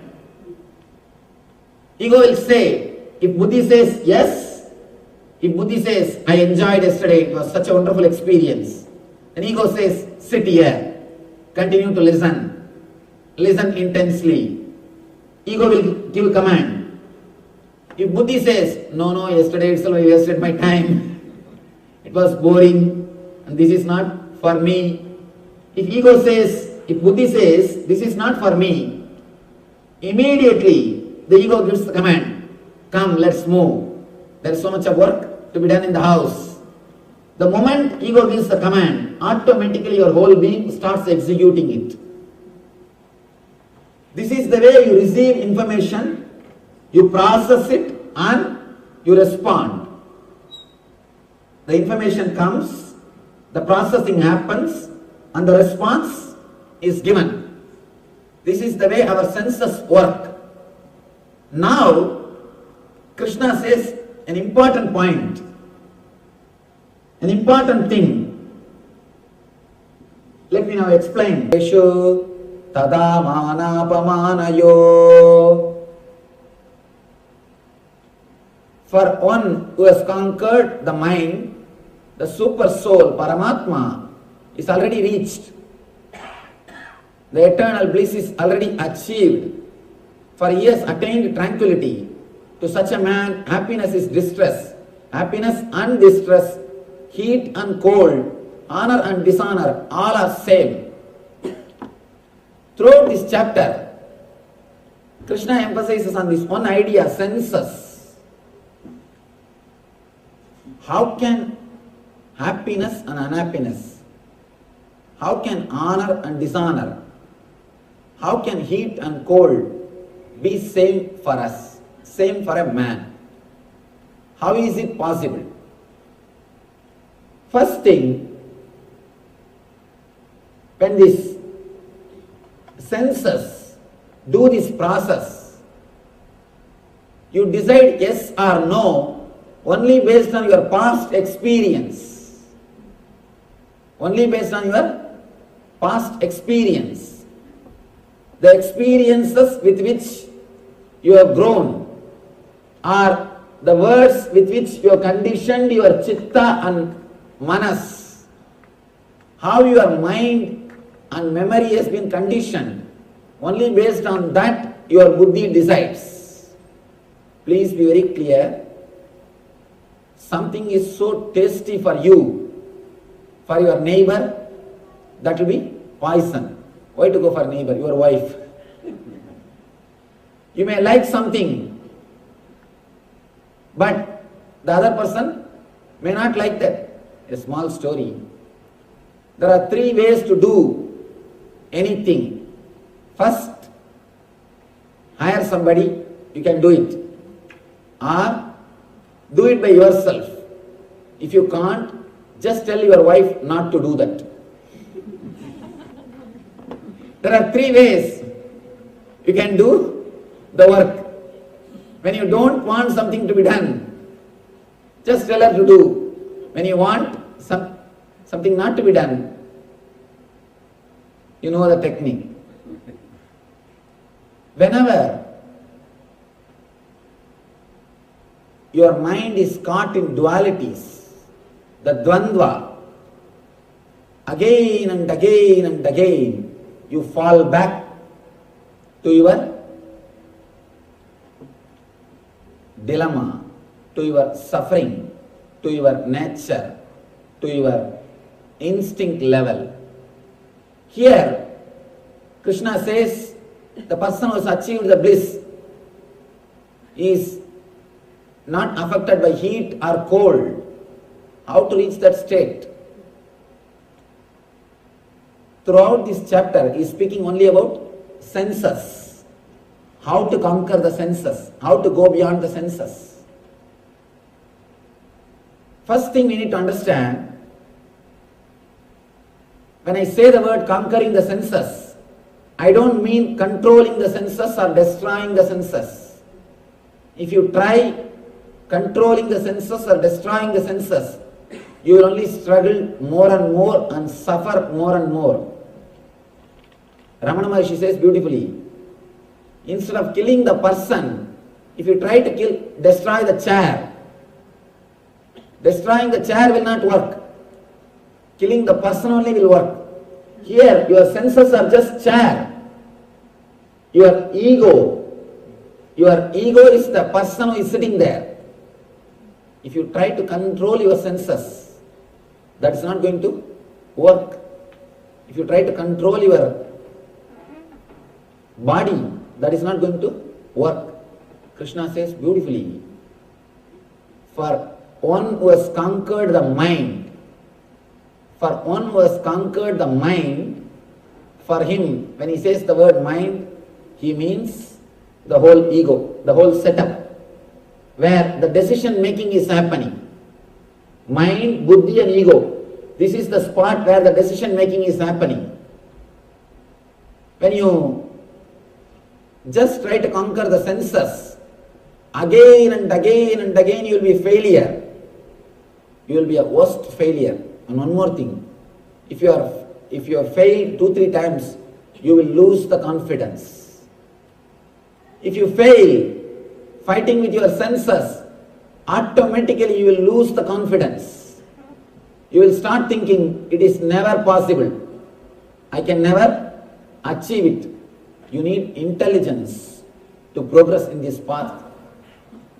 If you try to work from the wrong side, if you try to work from the side of senses, you will never be able to succeed.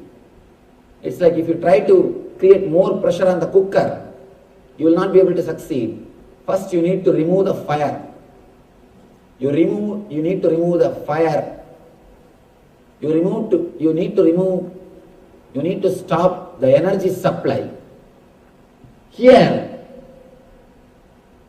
the ego or the buddhi, the place from where you take the decision, That from there, continuously the decisions are supplied to your senses.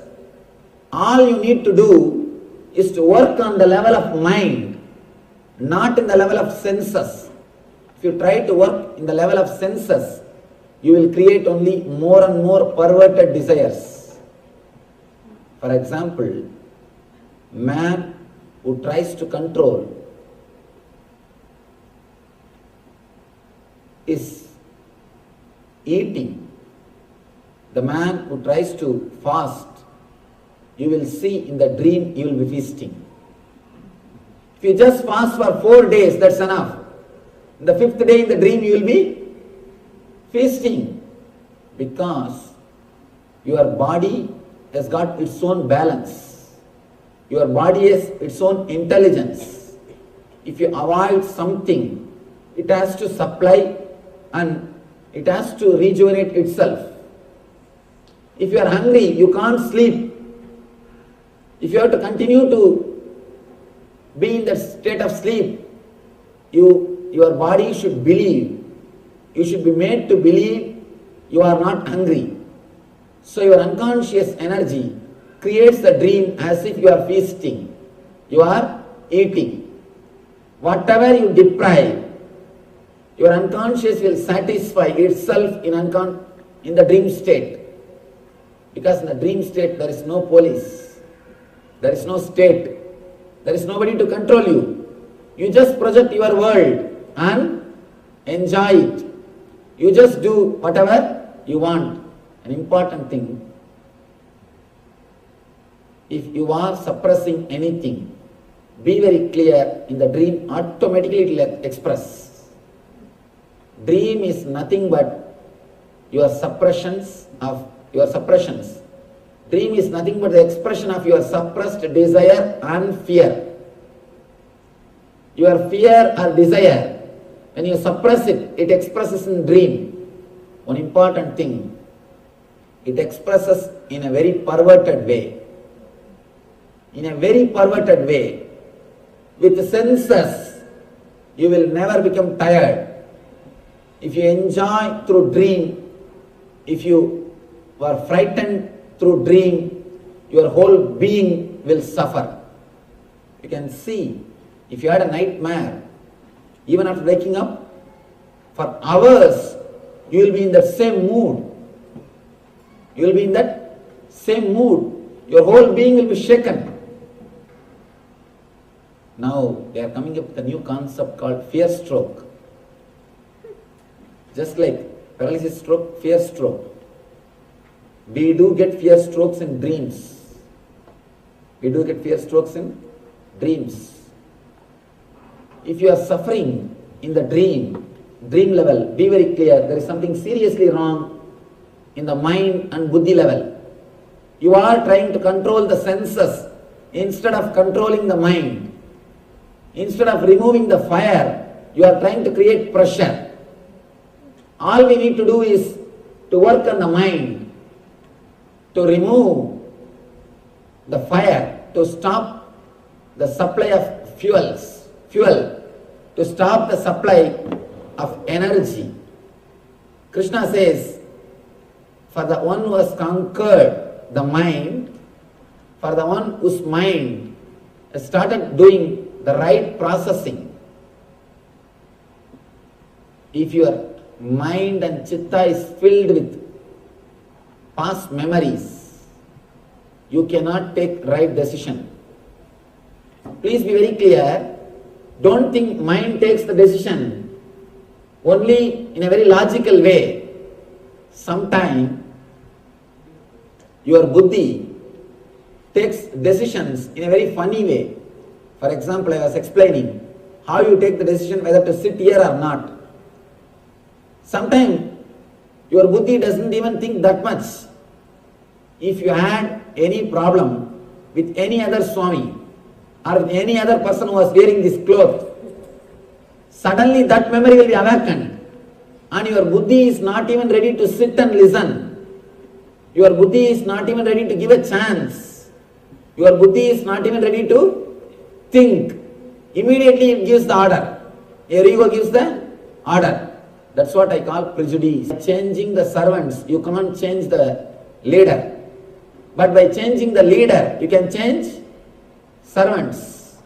Mind is the leader who is leading. Mind is a master who is taking decisions. Here all you need to do is work on the mind, not on senses. Krishna says, for the one who has conquered the mind, the Paramatman is achieved. You don't need to achieve the bliss. It is there always with you. If it has to be achieved, there is every possibility it can be lost again. What is the guarantee? It will be there forever. Be very clear. Anything if you have to achieve, it is not worth achieving. Anything if it is your nature, then realize it. If it is to be achieved, there is every possibility. After 10 days it may be lost. Suddenly it may disappear. So here, Krishna says, all you need to do is conquer your mind. You don't need to achieve. I always tell people, Ananda Spurana is continuously happening. The bliss flowering is continuously happening. Spurana means life. The life energy. Your very life energy is bliss. Unless you have the bliss energy in you, you cannot inhale or exhale. The inhaling and exhaling itself happens because of bliss energy in you. The eternal consciousness in you. All you need to do is, you are stopping that bliss fountain again and again. All you need to do is just stop the stopping process, that's all. You don't need to create. Stop the stopping process. Here Krishna says, if you just conquer the mind, that is enough. The Paramatman is already achieved. Jitatmana prasantasya paramatma samahitaha. It is already achieved. And you are with it. There is nothing to be achieved. When you conquer the mind, the happiness and distress, both are one and the same. You are not touched by it. A small story. How the happiness and sorrow is nowhere related to outer world. It's related to our inner world. Very beautiful story. One old man went to nearby city for some work. When he came back to his village, from distance, suddenly he saw his house is on fire. And he started shouting, screaming, he started rolling on the ground and started weeping. His son came to him and said, "Father, don't worry. Don't you remember just yesterday we sold that house? Just yesterday we sold that house." Immediately he sat up, wiped the tears, and in a single moment the suffering has disappeared. No misery, no sorrow. He says, "Oh, now I understand. Remembered. Yes, don't. Yes, I am relaxed." In 10 minutes, the next son comes and he says, "Father, yes, we sold, but we have not yet got the money." We have not yet got the money. Again this fellow started rolling on the ground, started weeping. "Oh, what happened to my house? I don't know what will happen. I don't know who will care for me. I don't know how to save myself." He started weeping. In next 10 minutes, wife came and she said, "Don't worry, just today morning I got the money and deposited in the bank. We are safe." Again he got up and wiped his tears. He's all right. See the story, same situation, same person. When he thinks it is his, he is suffering. When he thinks it is not his, he is liberated.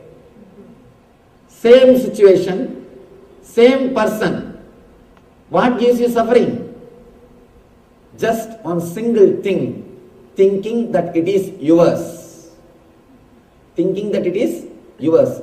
Same way, there are people who can't enjoy unless it is theirs.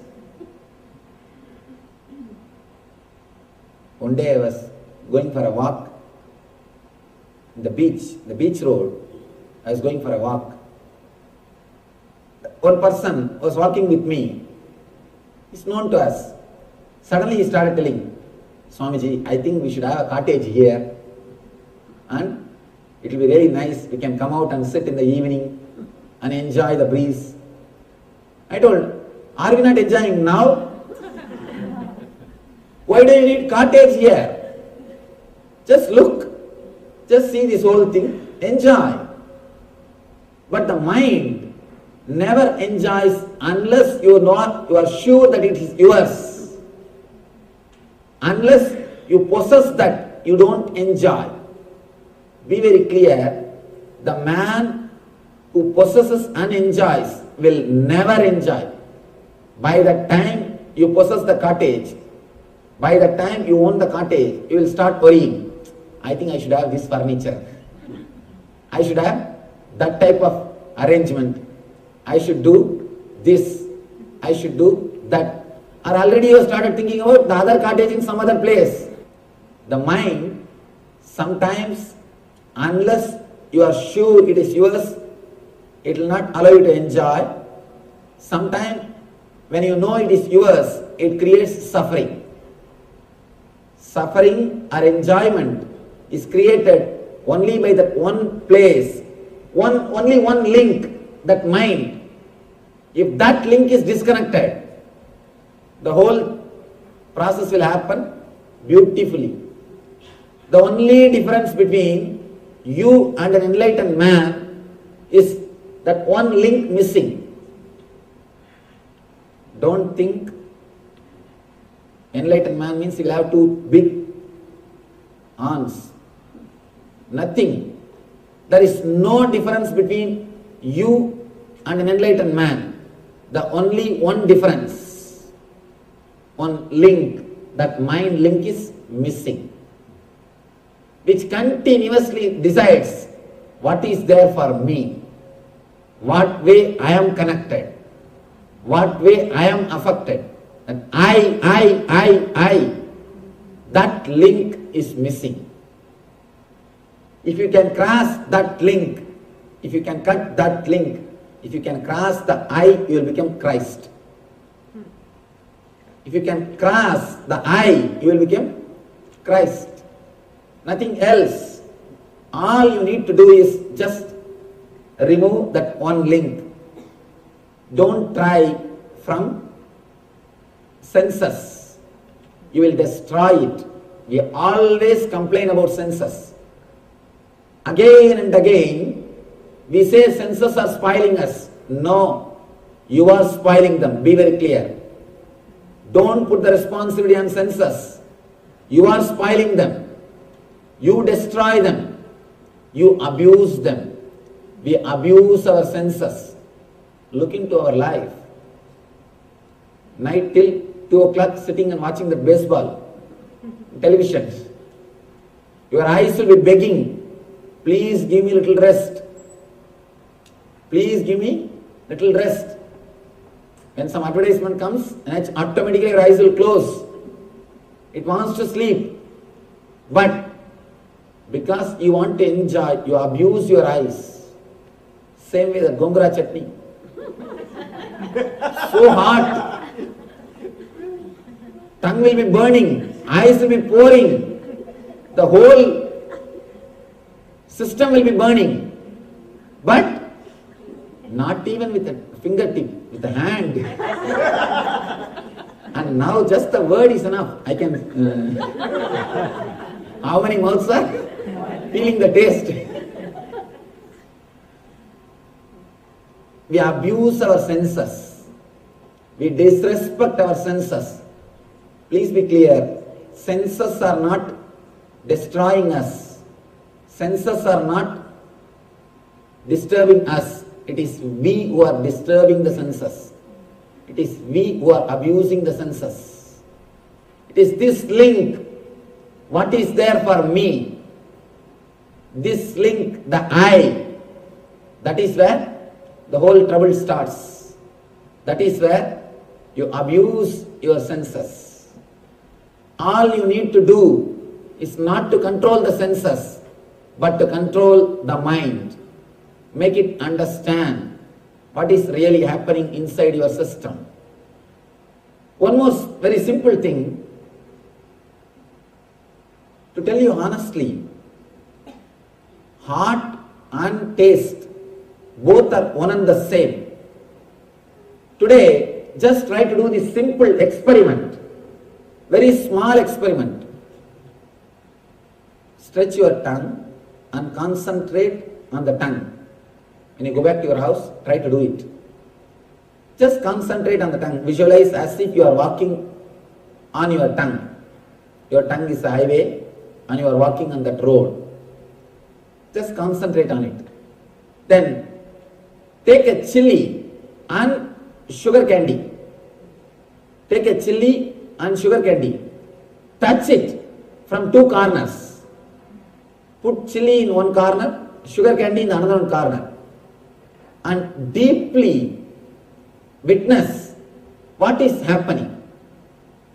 Suddenly you will realize the process which happens when you touch chili and the process which happens when you touch sugar candy, both will be one and the same. Please try to do this experiment. You will understand. If you go a little deep, if you go a little deeper inside your system, the hot and sweet both are one and the same. Only when you stamp that, this is hot, this is not good for me, this is sweet, I like this. Only when you put a rubber stamp, only when you label it, the trouble starts. As a process, as a nature, both are one and the same. Try today. If you experiment, you will understand. Both processes are one and the same. You label that based on your belief, your earlier beliefs. Based on that, you label them. You decide. You downhole your experiences based on your recorded memory.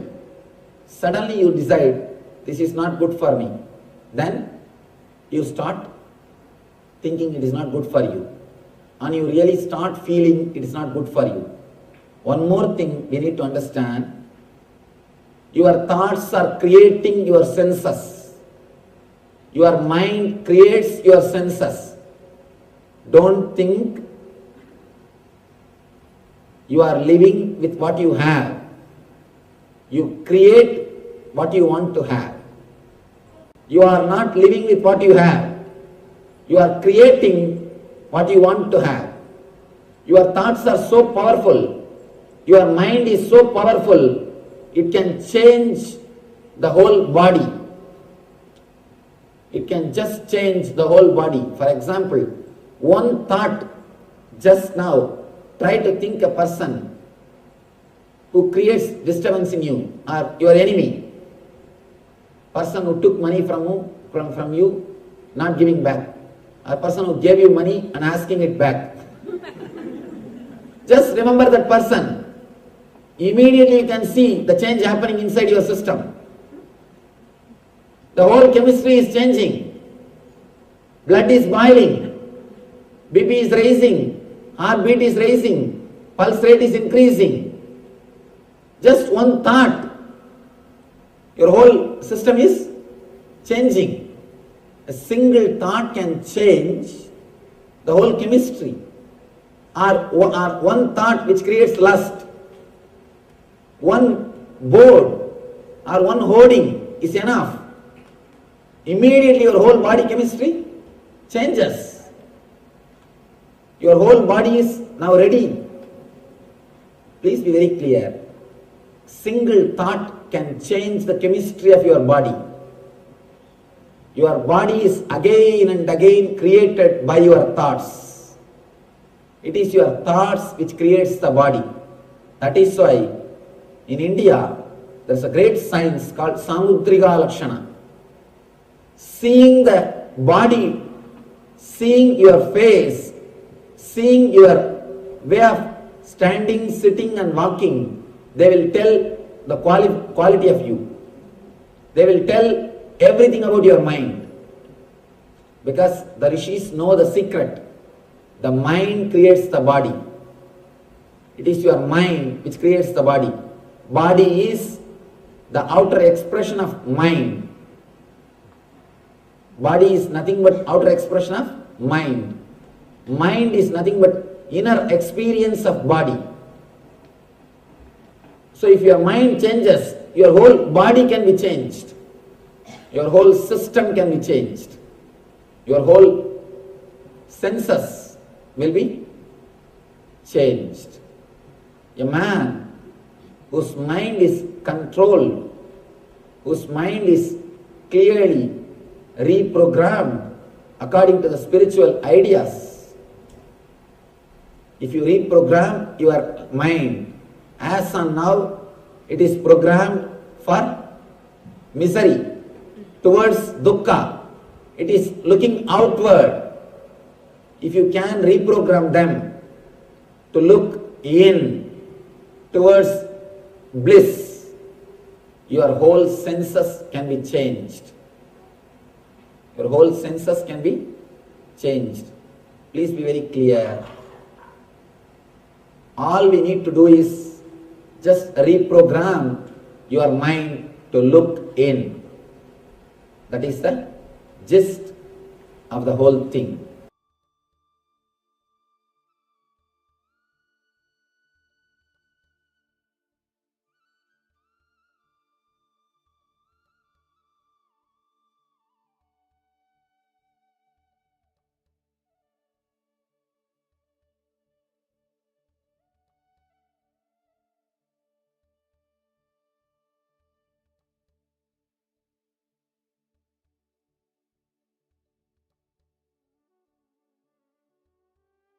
Let us start the Nitya Kriya for cure for vertigo problem.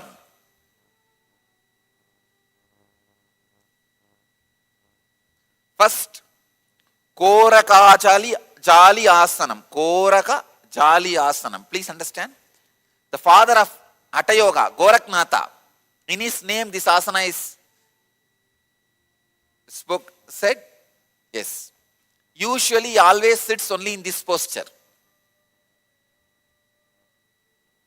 Actually, I am making a murti of Goraknatha, Dattatreya, Vaschendranatha, all of them, to be placed in our ashram all over the campus.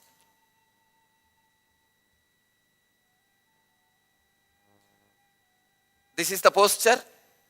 Be seated in a squatting position. Insert the hands in between the thighs and the calf muscles.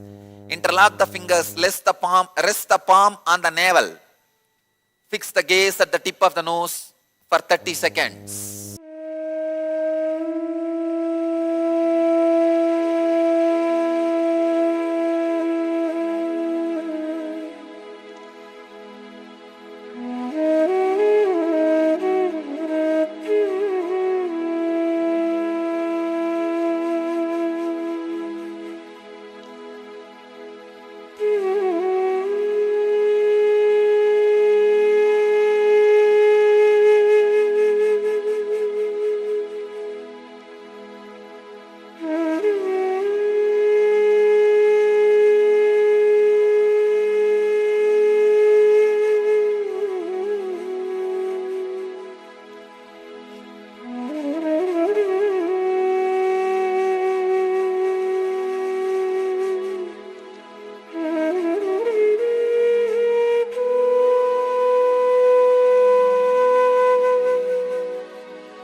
posture, Prakriti Kumbhaka. Let me give the instruction for Prakriti Kumbhaka. As you chant the Bija mantra, Va, loudly suck the air in through nostrils and mouth. Then when you are full, hold as long as you can. Then slowly exhale normally.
Stop blinking the eyes.